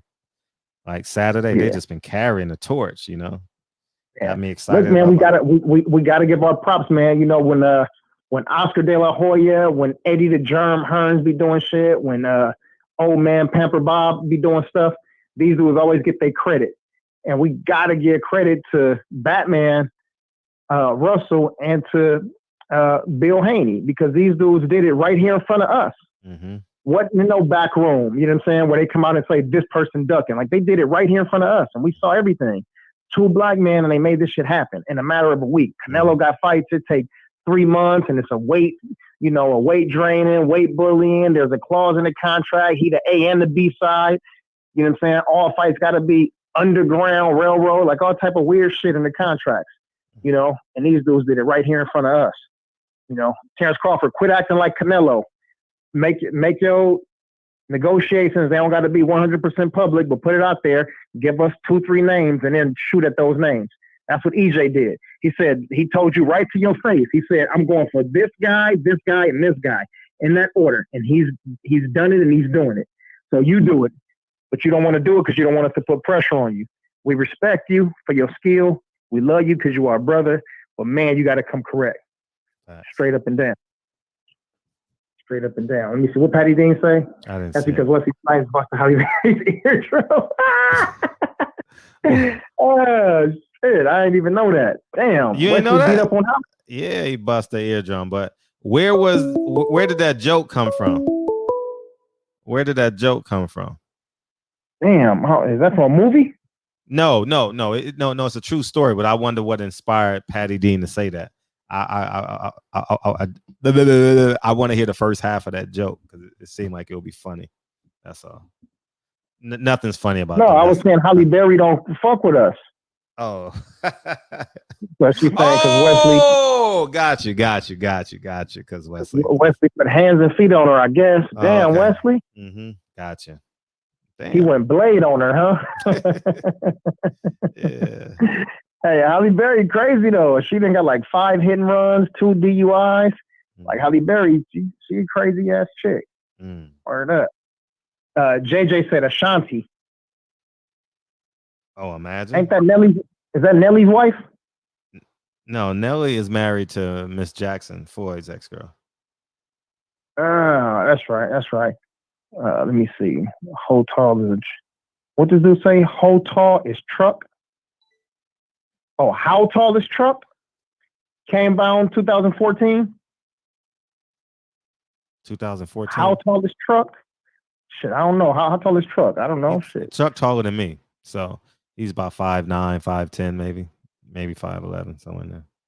You said it like that was hard to do, Fred. Nothing's hard about being taller than me. Nothing, absolutely nothing. And Bumpy Thompson said, "Damn, you think about Rosario Dawson?" Rosario Dawson, she's fine. The other girl, Paula Patton, went to Hamilton High School with a friend of mine. I don't know her, but that's just a fun fact. So I always got Rosario Dawson and Paula Patton together for some odd reason in my brain. I don't know why. Oh, damn. H Money said Trina. I'm sure we can get Trina on the show. I know we can get Trina on the show just because she seems like she likes to talk, you know?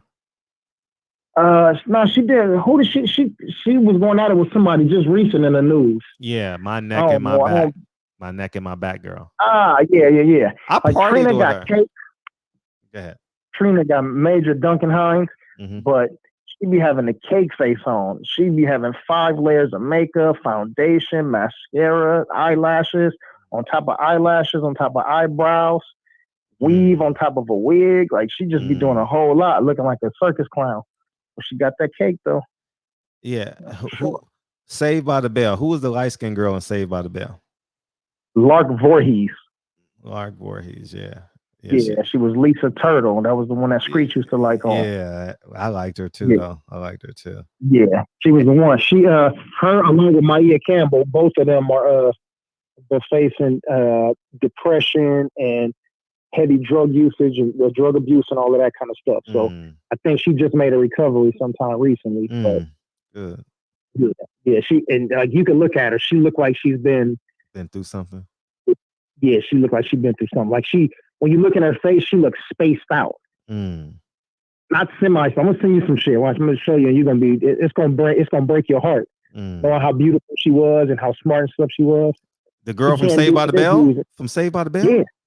Yeah. Oh. She can't do interviews without she has an assistant that they pay for, and when she's at home, she can't be without her mom or that assistant. Yeah, that shit crazy. She can't be without her mama. Right. Like she not on her own anymore. Like she's what's that shit Tyson Fury always be saying he has? Depression?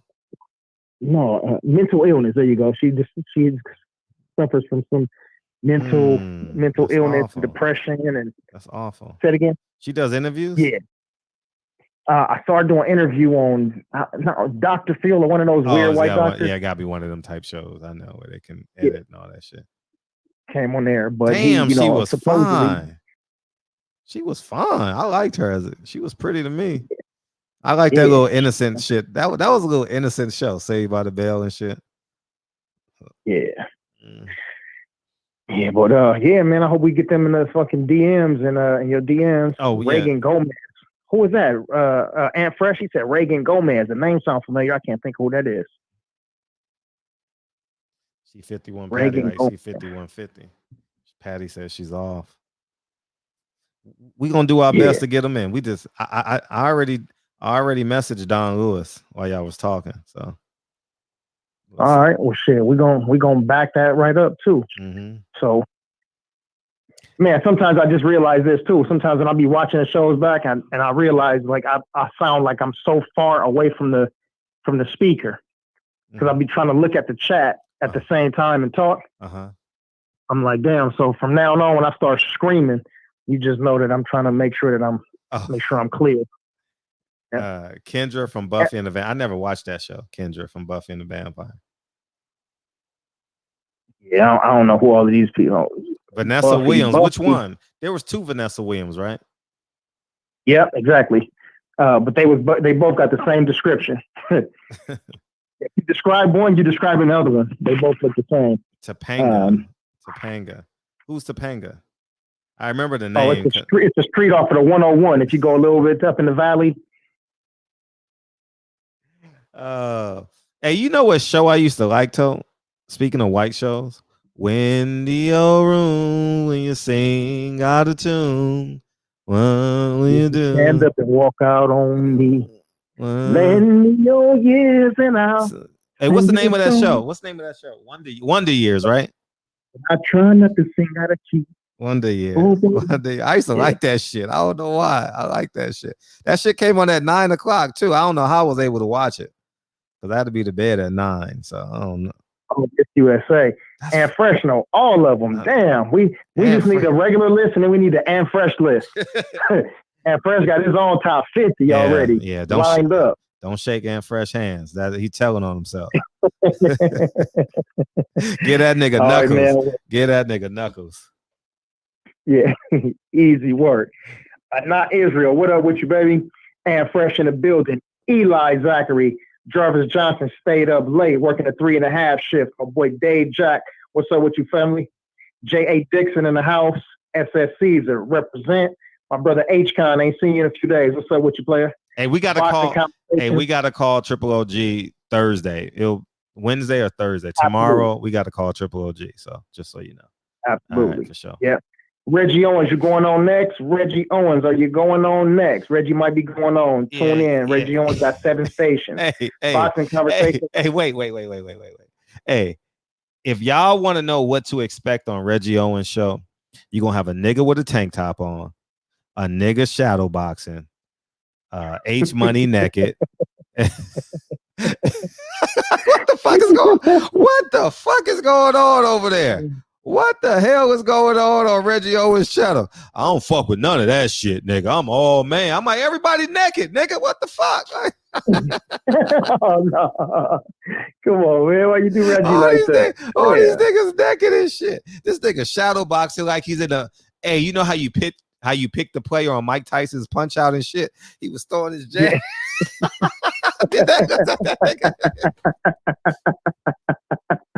Hey, did he look like that shit? Did he look like that shit? That nigga look like bald bull with hair and shit. You know what I mean? Just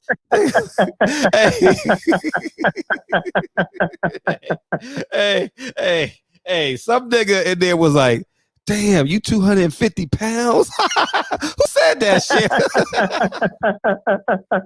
Hey, I had to take a break when that nigga said, damn, you 250 pounds? Damn, you big. I'm like, all right, let me take a time out real quick. Let me go watch a YouTube video or something. I'll be back. So that pretty much sums up yesterday's show on Reggie Owen. Only God knows what's gonna be on there tonight, dog. I don't know what the fuck gonna be on there tonight. That nigga, you gotta make sure you add the signature to it, though. I swear to God, fuck Donald Trump.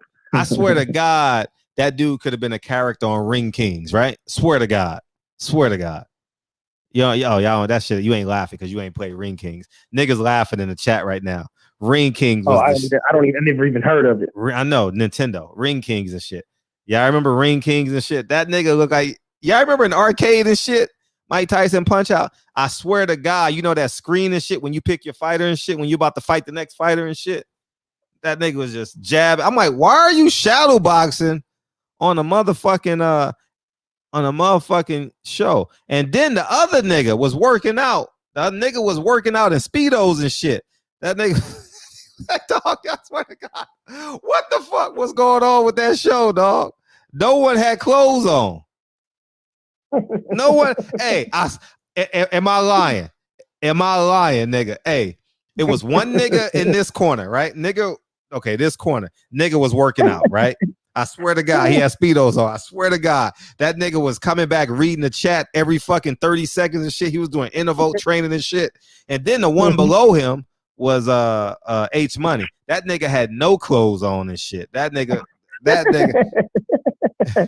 Come on, man. 3 people just unsubscribed to Reggie just now, man. Come on. And then Reggie Owens had a black tank top on, which was from yesterday, but he wore it again the same day. He had a black tank top on, and this nigga shadow boxing like someone gonna pick him on Mike Tyson Punch Out and shit. And then H Money is like, yeah, man, we got him a fight and shit. We got him one fight and shit. You know, he down there, man. He good, man. We trying to get him on Devin Haney Promotions and shit. Man, the whole shit was just a whole motherfucker like D level, like you in the back of a porn and shit. Like, you know what I mean? Like you're about to go to the buffer room and shit. Oh God. It was just a whole. I ain't never seen 4 half-naked men on the screen ever in my life. I ain't go. I'm just telling the God honest truth, dog. I never seen that shit.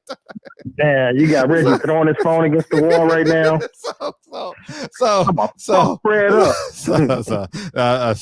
Oh man. So only God knows what's gonna be on Reggie Owens' show tonight. You know what I mean? Only God knows. You know what I mean? I don't know. I'm gonna peek in and see if it's safe. If not, then I'm just gonna motherfucking go catch up on all the videos I missed today. You know what I mean? That's all. Reggie come back out here. He gonna drive just a Hawthorne just to stomp on the ground and shit. Oh my God! Hey, but hindsight, that shit looked funny as fuck. They were talking boxing and shit for real. They were talking, but hindsight, if you describe that shit, what was really, I'm not lying. What was going on the show though? I swear to God, everything I'm saying is 100% true. I am not lying. That nigga H Money was butt ass naked, dog, for no reason at all. The nigga half crazy as shit. The nigga was naked with 3 other niggas on YouTube. Nigga half crazy, man. You fool, man. Hey, that nigga was half crazy Monday and shit. That nigga was gonna shoot his phone and shit. That nigga. Oh, God. It's like friggin' delusional shit. That nigga felt comfortable as fuck on Reggie's show.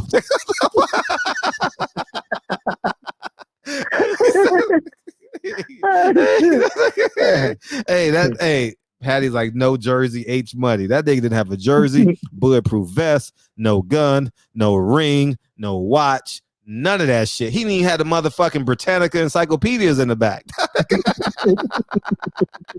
Hey, my nigga. Hey, rub a little bit of this lotion on my back. Oh my God.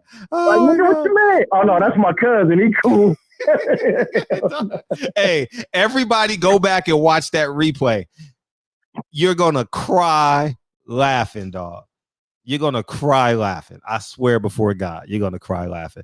That shit is funny. That shit is funny. Because I ain't lying. We going live. He putting on the shirt right now. Reggie gonna have a hoodie on tonight.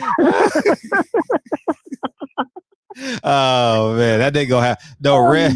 Oh no, Reg cut his hair. I'm about to say he about to have an afro with the fists on it, the pick and shit. Nigga, I'm all black, nigga. What you talking about, nigga? Oh man, but that shit was funny though. I ain't gonna lie. I'm like, why does H Money ain't got no shirt on? I was confused. Like, I'm like confused. Like, why is this nigga ain't got no shirt on? Why is this nigga working out? Like, I'm confused and shit. Why is this? Why is this? Hey, if you would have saw it, hey, the nigga was shadow boxing with gloves on. It was just a whole bunch of misfits going on and shit. It was just it was a diaspora of misfits. You know what I mean? It was like, hey, Reggie, why was that nigga shadow boxing with gloves on? Help me out. That nigga had full 16, 18 ounce gloves on. I'm like, what the fuck is going on? I didn't see no heavy bag. I didn't see nothing. I just, man, anyways, man. Go watch the show from last night. That shit, hey, this description, everybody, please go watch Reggie Owens show and subscribe. Please, God. Reggie, put the link in the chat, dog. Put the link in the chat. Put yesterday's link in the chat, dog. Please, God. Please. Nigga, y'all think I'm lying. Fuck that. We gonna play that shit right now. Fuck what y'all talking about. Oh my God. Tonight, Reggie gonna be extra clothes. You gonna have a beanie on with a hat on top of it. Y'all think I'm lying. Y'all niggas think I'm lying. Y'all think I'm lying. Y'all think I'm lying, right? Okay. Y'all think I'm lying. Where's that 2-hour show at? I watched that shit. Watch this shit. Y'all think I'm lying. There becomes new players in the game, and now more than ESPN. That's a fact. All right, watch this shit. Y'all think I'm lying. Yeah, if I'm lying, I'm flying. If I'm lying, I'm flying. Watch this shit. Where Reggie Owens at? There we go. Look at this shit. What's up, my brother Aon Jack?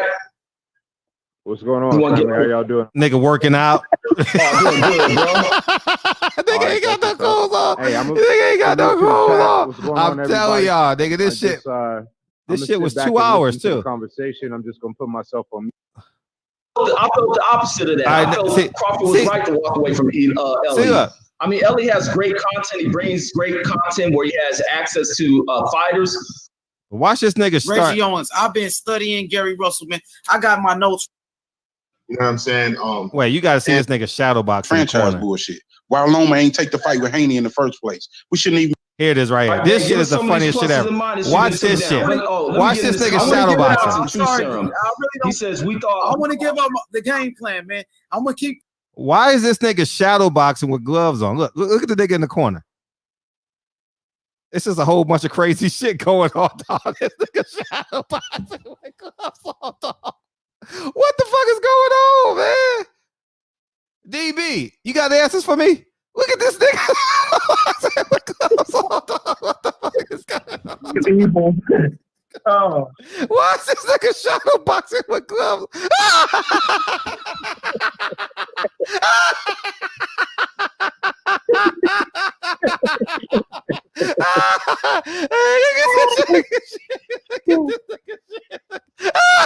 Hey, don't he look like he in Mike Tyson punch out? Don't lie, nigga. Don't lie.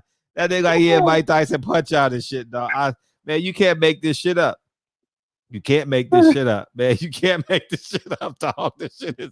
Hey, look at this shit. Look at shadow boxing. Look at this shit. Hey, by the way, hey, you got to hear what H Money is saying, though. Like, I'm about to get this nigga a fight. You know what I mean?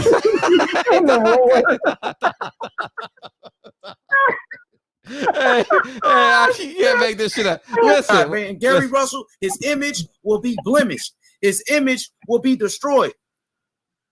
That's what I had to say. Nigga naked and shit. Look. All right, man. Give us some of these pluses and minuses. The super chat was naked. But you gotta. This shit is fun. But you gotta hear. Y'all gotta hear this nigga talk about he gonna get a nigga a fight. Like Haney, you called all these guys out. Like he's on the auction. Farmer. And remember, my brother Reggie Owens. Everybody was saying Tevin Farmer. Incredible movement, awkward ass movement that I don't really see from Gary Russell. Man, this shit was just straight jokes last night, dog. This shit was straight jokes, dog. Please go subscribe to my big Obi's channel, dog. Hey, if you nigga, this nigga don't sleep either. This nigga gonna get up at 6, cook breakfast for the kids and shit. Man, this nigga the realest nigga ever. Go subscribe to Reggie Owens, please, God. Go subscribe. Boxing Conversations with Reggie Owens. Please click that fucking link. Only God knows what they gonna talk about tonight. Only God knows who's gonna be. This nigga was comfortable for 2 hours with no shirt on with another nigga. I'm sitting there like, what the fuck? I had to go and come back. You know what I mean? I had to just. I'm like Reggie, are you gonna upload this shit to Spotify so I can at least listen to the shit? Hustler Slim says, dude is a medium heavyweight.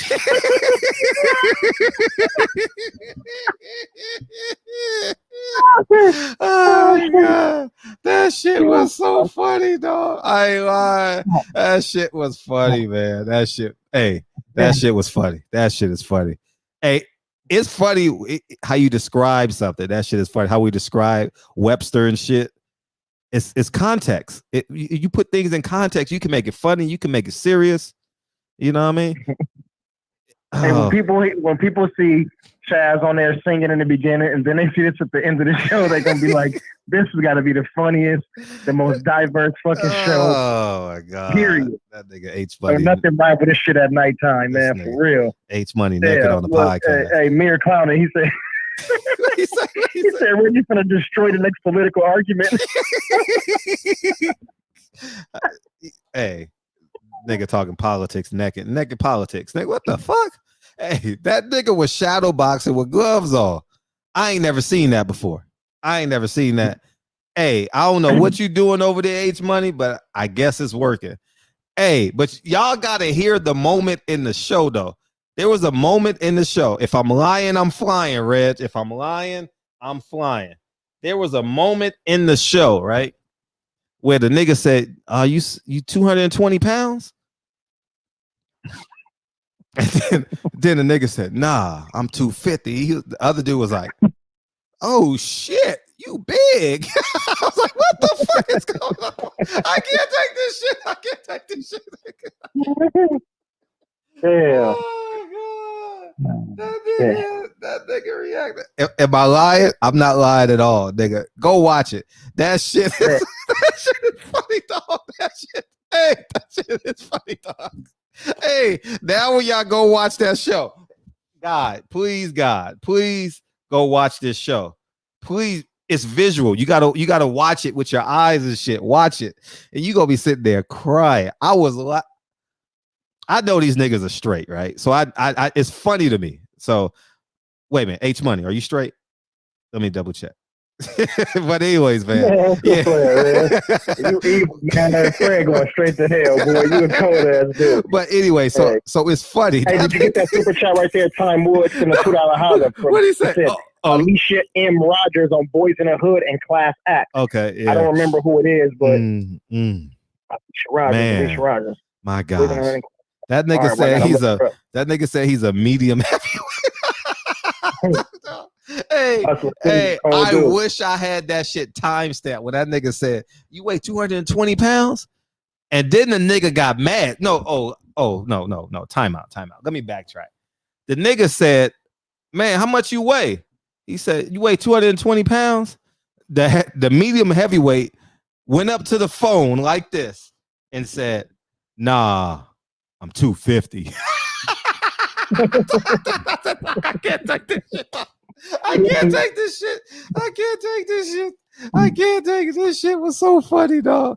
Oh my god. Mir said fast forward to the 50-minute mark. Okay, so everything starts at about 50 minutes. Okay, cool. Okay, we going, nigga. We ain't got nothing but time, nigga. We ain't got nothing. Hey, this is great PR for my nigga, man. Shit. Fucking 50. Yep. Go subscribe. Boxing Conversations with Reggie Owens. Like, comment, and subscribe. Boxing Conversations with Reggie Owens. And go subscribe to his Instagram. He breaks all the fucking news 10 seconds after it happens. He does. No, I'm not. I'm being serious. Like, no, I'm not. Okay. It's funny now because it's in see how context is so important. That nigga breaks every fucking story 10 seconds after it happens. Watch this shit is funny. I want to say something real quick, man. Gusto throwing them hands. Gary Russell brother was talking greasy on Fred's show, like, they right by each other. Gusto ready to meet up. You know what I'm saying? Gusto showing right now what he working with. He's a heavyweight. You know what I'm saying? So whenever Gary Russell brother want to, stop talking, put up or shut up like your brother, man. You know what I'm saying? Look, come on, man. You gonna knock Gary Russell brother out, bro? How much do you really do? How big are you, Gusto? Watch this shit. Gusto, he's about he's 6'2". 6'2", 220 pounds. Like that. Watch this shit. Damn, that's a big dude. Watch this shit. Yeah. Definitely heavyweight. It's 250.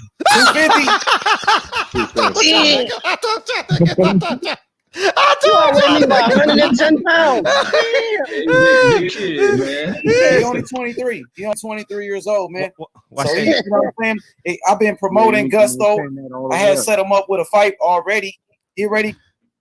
This shit is What you say, Jack? This shit is funny, dog. I appreciate you, Mir. All the way up. All the way into his 30s. Somewhere around like 245.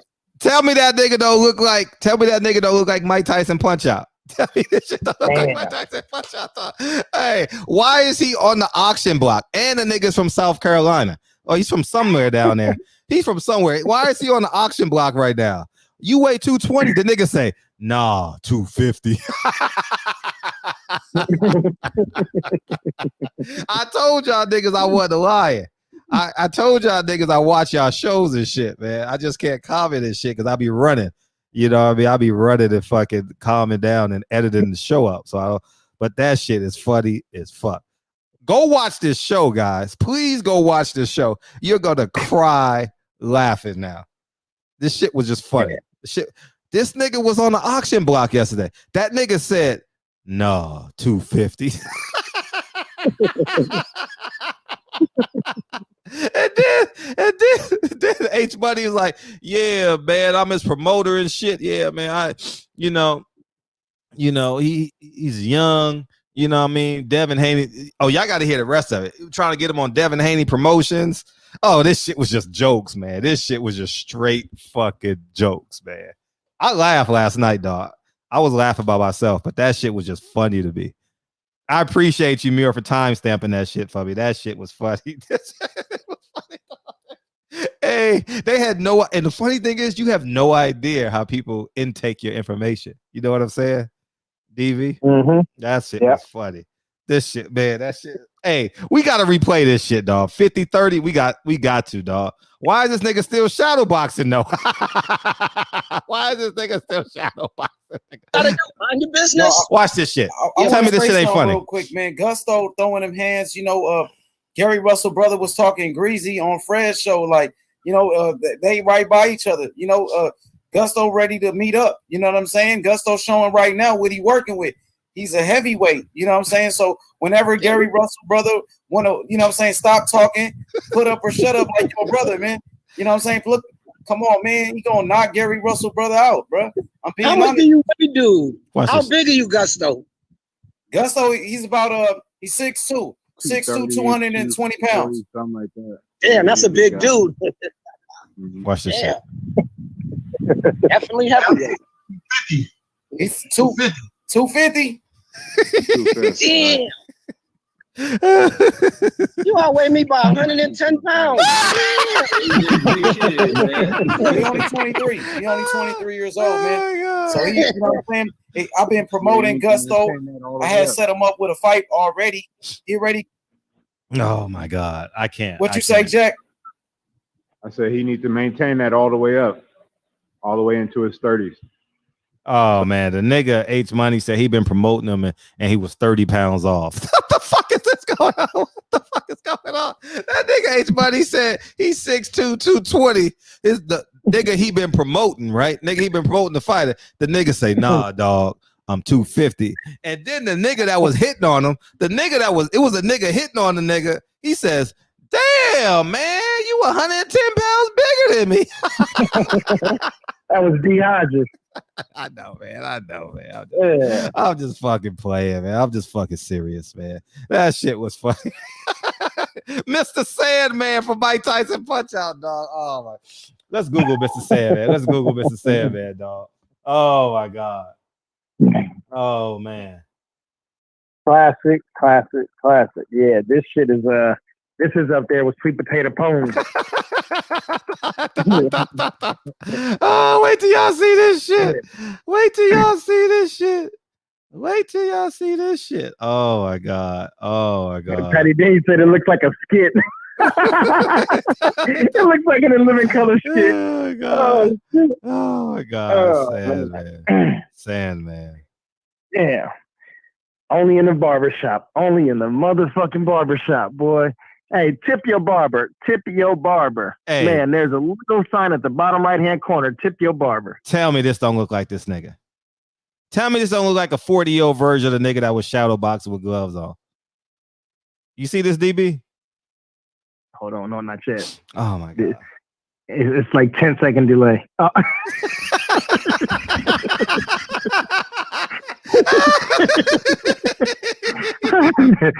Oh man. God damn. Dog. This shit is funny, dog. They weigh about the same. Oh my God. The nigga said he's 284. Damn, he big. That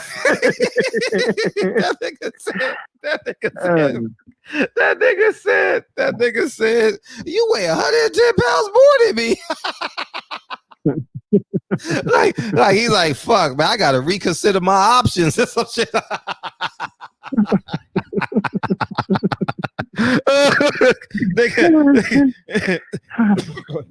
If the nigga was only 80, if the nigga weighed 220, the motherfuckers would have been going to the AMC. Oh my God. The nigga was like, I think I can fuck up a nigga that weighed 220 pounds, but a nigga 250, you 110 pounds bigger than me.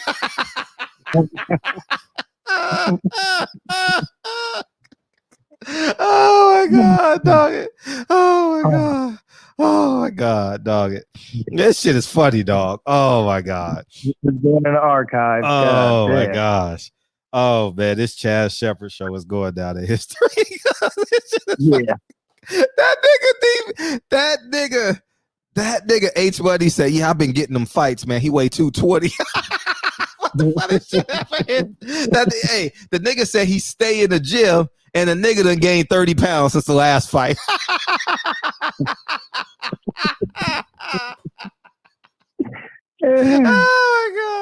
Oh my God. That shit is so funny, dog. That shit is so funny.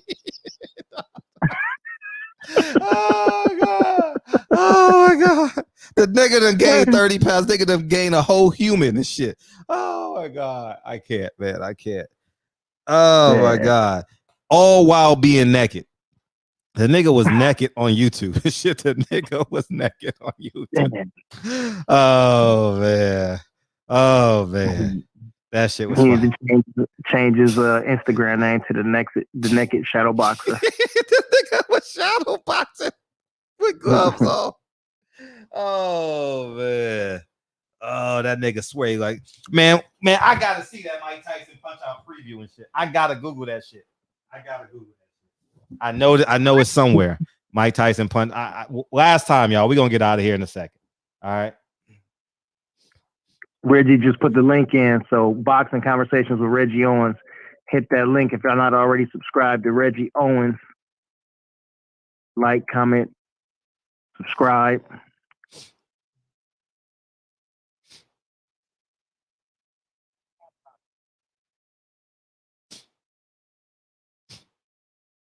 Man, I gotta find that shit.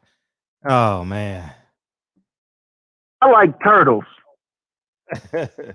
I Tyson punch up. Oh man. Anyways, man, the dope done dried up now, but oh man, that shit was funny. Oh my gosh. When you pick your fucking opponent and shit. Oh my gosh. Oh. The nigga just be shadow boxing shit, and you know when you pick them because in the arcade you were green man, right? You were green man and shit, and you be. Oh my god, dog it! Oh my gosh, this shit is funny. The arcade version. Oh man. Yeah, that was. In Peytonville, there's lots of what happened. going on. What happened? Hey, he will be champion though. He will be champion. He said, "Hey," and then the nigga said, "Make sure he carries it into his 30s." That's like telling your kid, "Hey, it's okay. It's okay. You're gonna be okay." Like everything they do, it looks good.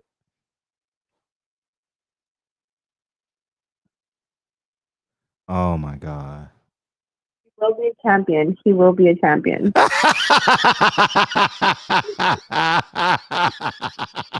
He will be a champion. He will be a champion. Oh my god. Yeah, Fred, you evil, bro. Oh, look at this shit. Look, remember the green man? I told y'all, nigga. Look at this shit. Man, but the preview when the nigga be punching and shit, be air pumping and shit, like you got to pick him and shit. Pick me, man. Pick me. Kind of like Street Fighter and shit. When the man is stretching and shit before you pick Raul and whatever, Gal and all the motherfuckers. Oh my gosh. Anyways, man, the joke done dried up, man. We good. Oh man, what a show. Oh, the green man. Damn. Oh man. Damn, I see. Oh man. Go subscribe to my man Reggie Owens, man. Those my niggas over there. They coming on at he usually go on at 12:15, 12:30 and shit. And he'd take you into the sunrise. Yeah. Oh, he definitely gonna keep you up for 2 hours. He's definitely gonna.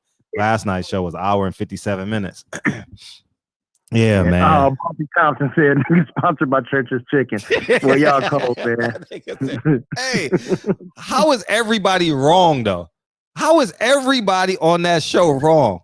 This nigga H Money said, "Yeah, man, I be getting them fights and shit, man. He like 6'2", 220." The nigga says, "Nah, nigga, 250." Huh? How the fuck you're wrong? You're his promoter. And then the other nigga say, "How much? 220? Oh, you only 80 pounds more than me. I can deal with that shit." You know, he on this, he's a little creepy ass nigga. And then 250, like 250, you 110 pounds big. Dang, you big. Damn, you big. What nigga says that shit? Damn, you big. Like you a size of the nigga up or something. You looking at me like I'm small or something. Like that nigga Bernie Mac or something. Looking at me like I'm small or something, nigga. Take your ass back. He what teasing me. Sorry, Mark Wonderlick, man. Sorry, Mark Wonder. You probably ain't seen that. I forgot it. But anyways, welcome to the He was teasing me. Mark, look, now you got Mark Wonderlick, Reggie Owens, and H Money. Y'all coming for you. H Money gonna have to heat with him too. It's gonna be my turn one day. And hey, y'all got me a couple times already. The nigga said, the nigga said you can see my feet in my motherfucking driver's license. That shit was funny. That shit was funny. Lil Fred, the mid-town mid. Oh my God. Your girl laughing her ass off. Oh my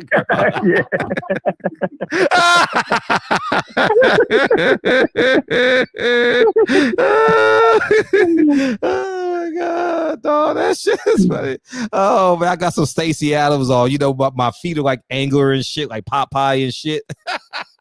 Big ass boots and shit. Oh man, what a show, man. Go subscribe to Reggie Owens and all them other niggas, H Money and all them niggas, man. Go subscribe. You don't put on any of those Gucci shoes. Oh man. Hey, I did see Adrian Broner wearing them Gucci heels though. I ain't gonna even. I'm like, what the fuck is this shit? How the fuck you got on your son's pants and some heels? I'm like, I'm confused. I'm like, nigga, please don't. Please. That nigga, I ain't lying. The nigga had on some size 22 jeans and them Gucci heels. I'm serious to the motherfucker. I saw with my own eyes and I just kept walking because it was a Saturday night and shit. It was after the fight and shit. We were all in the hotel and shit. I'm like, I'm just not gonna say nothing. I'm not gonna say nothing. And then I'm like, how the fuck can jeans be too small for Robert Easter? You know what I mean? Like, who the fuck? Like, I'm saying, where the fuck? Like,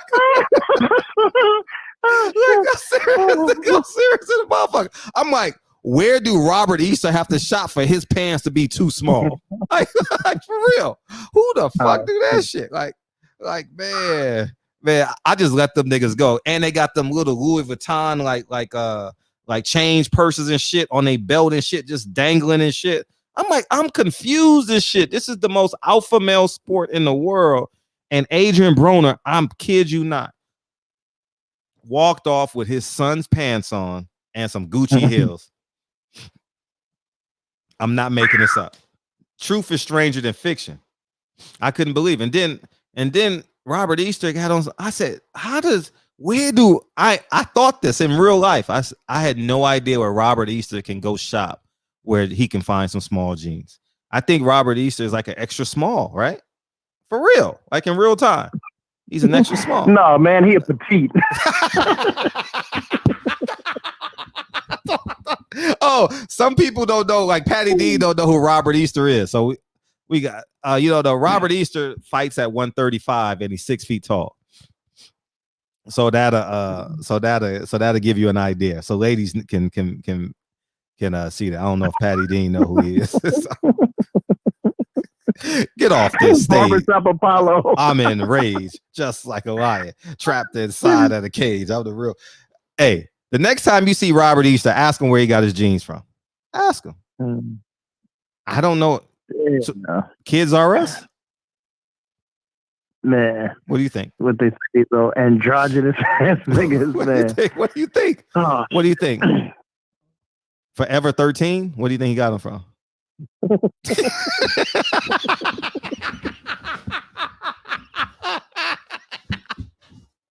nigga Robert Easter shop at Forever 13, dog.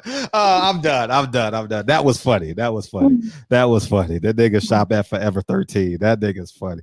Hey, I tell you what. Oh man, James Evans would have beat both they asses. Tell you that. James Evans wasn't playing none of that shit, right? Built like JJ, right? That nigga James Evans wasn't playing. He was a strong ass black father. Oh man. Mark one look said you want Adrian Broner clown me every time I see the nigga. But I ain't gonna lie.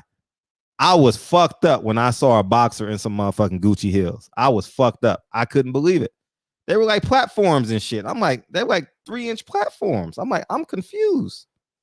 Yeah, I ain't with all that old punk shit. You know what I'm saying? Dude trying to be all about fashion and shit, wearing man purses and shit like that. I slapped the dog shit out of somebody for that. Man, that shit was stupid funny. Shit. I don't like none of that punk shit. Oh man, that shit was funny. Asian man. Anyhow, man, let me get some love to the family, man. Otherwise, shit, we're gonna be in here fucking cracking jokes and laughing. I ain't got no more wind left in me. Shout out to the Queen, Patty Dean, DOG 215. What up with you, Dave Jack? Eli Zachary, Asia Map. Damn, Asia Map put a rainbow in there. Cold brother. Mark Wonderlick. Shout out to Utah. SS Caesar in the building. Jay Dixon, man, he stayed in with us right on. Not Israel. He said Fred frying everybody tonight. Said a cold dude. Man. Fly high. Buffy Compton. Go subscribe to Boxing Conversations with Reggie Owens. Eli Zachary. PGH. Big Dog, my brother. Hustler Slam. Hold on, I know I missed somebody in there. Sir Senior. Hold on, somebody in there. Hold on. How about Floyd in his Mary J. Blige boots though? The nigga had on some burgundy Mary J. Blige boots. And the next day, I interviewed Robert Garcia. I swear before God. I'm telling you, jokes are funny. The nigga Robert Garcia said, I bought my wife those same boots. I fucking fell out. I couldn't believe that shit. I said, God damn, who be dressing these niggas? I'm confused, man. I don't know, man. I'm just saying, I swear before God, I think of masculinity all the time. Like, I don't know. Maybe I'm too weird like that and shit. But I always think like, nah, that something ain't right about that. Like something ain't right. You know what I mean? I don't know. Especially now that I'm 40. You know, I might have did that little dumb shit in college. You know what I mean? But nah. I ain't never went to a club like, oh yeah, this metrosexual shit. Yeah. I never did that shit. I never did that shit. Hey, jeans 3 sizes too small. Yeah, that's my shit. Like, who raised you? Like, we gotta get TK Kirkland on this motherfucker. Yeah, he had cooked some people too. Oh man. Yeah. Anyways, man. Picasso. I see Picasso on there. Oof. Picasso, H Money and his H Money production team. H Money How much he weigh? 220. Shout out to H Money and all his fighters. You know what I'm saying? Hustler Slim, I see him in there. I know Peoples Hernandez in the back waiting. He's ready to drop a mic or 5 of them. You know, shout out to the OGs, Deacon 305 and OG Donald Grant. Oh man. Let me say, I got my boy Murr in there, and last but not least, damn, where'd my brother go? I just saying, hold on, did he not leave in there? Oh yeah, see my brother in the chat right now, Andrew Charles. What up with you, baby? Shout out to Andrew Charles. Play the song, Fred. Gotcha. See, I got you. See, I'm right on time with that one. See, I felt that one coming. Y'all have a great night. Yeah, man. This shit. Man, we have fun tonight. Oh man. You said you thought that one coming. So do I, buddy. Oh man. Yeah, though. That nigga Robert used to shop at Forever 13. That shit is funny, dog. Oh man. Man. That nigga. Oh, my brother D-Man Jr. I didn't see you in there, cuz. Oh, what up with you? Oh man. Too stiff rich, man. What's up, big homie? Oh man. H Money Barbershop. It's Haney time. I know. Shit. I don't know how to take that right now. But yeah. Yeah. Oh man. This nigga gonna go on to Reggie. Now Reggie gonna be like, put on the shirt, nigga. Put on the shirt. They watching, nigga. They gonna be extra masculine and shit. I'm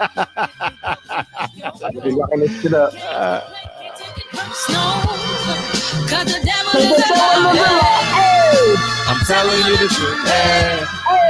It's always what you do. Hey. Things you gotta do. Hey. Pete Hernandez made it in. Pete Hernandez is in the building. Oh man. That shit was funny, man. That shit. Oh man. I got you, Caesar. Oh man.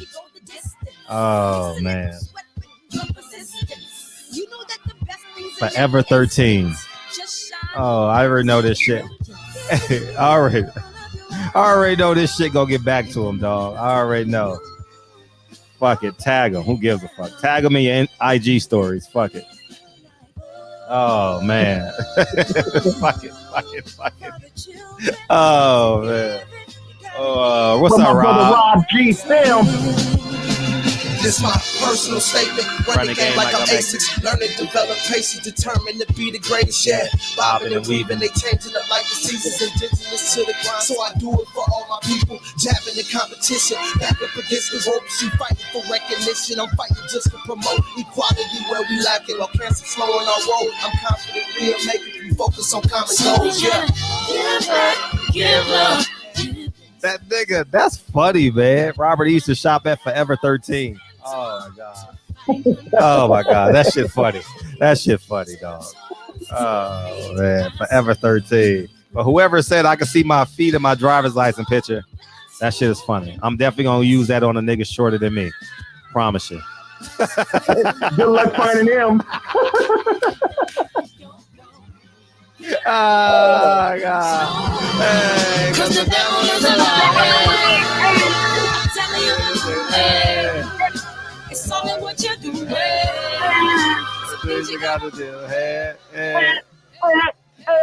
Hey, man. Love y'all, man. Thank you, DB. Love you, man. Love you, brother, man. Be careful Peace tonight. out to everybody, man. Right, Stay man. safe. D-Man Jr., I see you, cuzzo. All right, man. Fasten that seatbelt, DB. We gone, man. I love y'all, man. See y'all niggas tomorrow. Pastor Dorsey tomorrow, man. We got Rochester, New York. Jacob Blake. His father been talking. His mom been talking. So we're going to go there tonight. And we'll talk about Devin Haney and all that shit, too. Anyways, man. I love y'all, man. See y'all niggas tomorrow. Puppy Thompson. Peace out, family. Peace out. Peace, King. Oh, man. Shit is funny.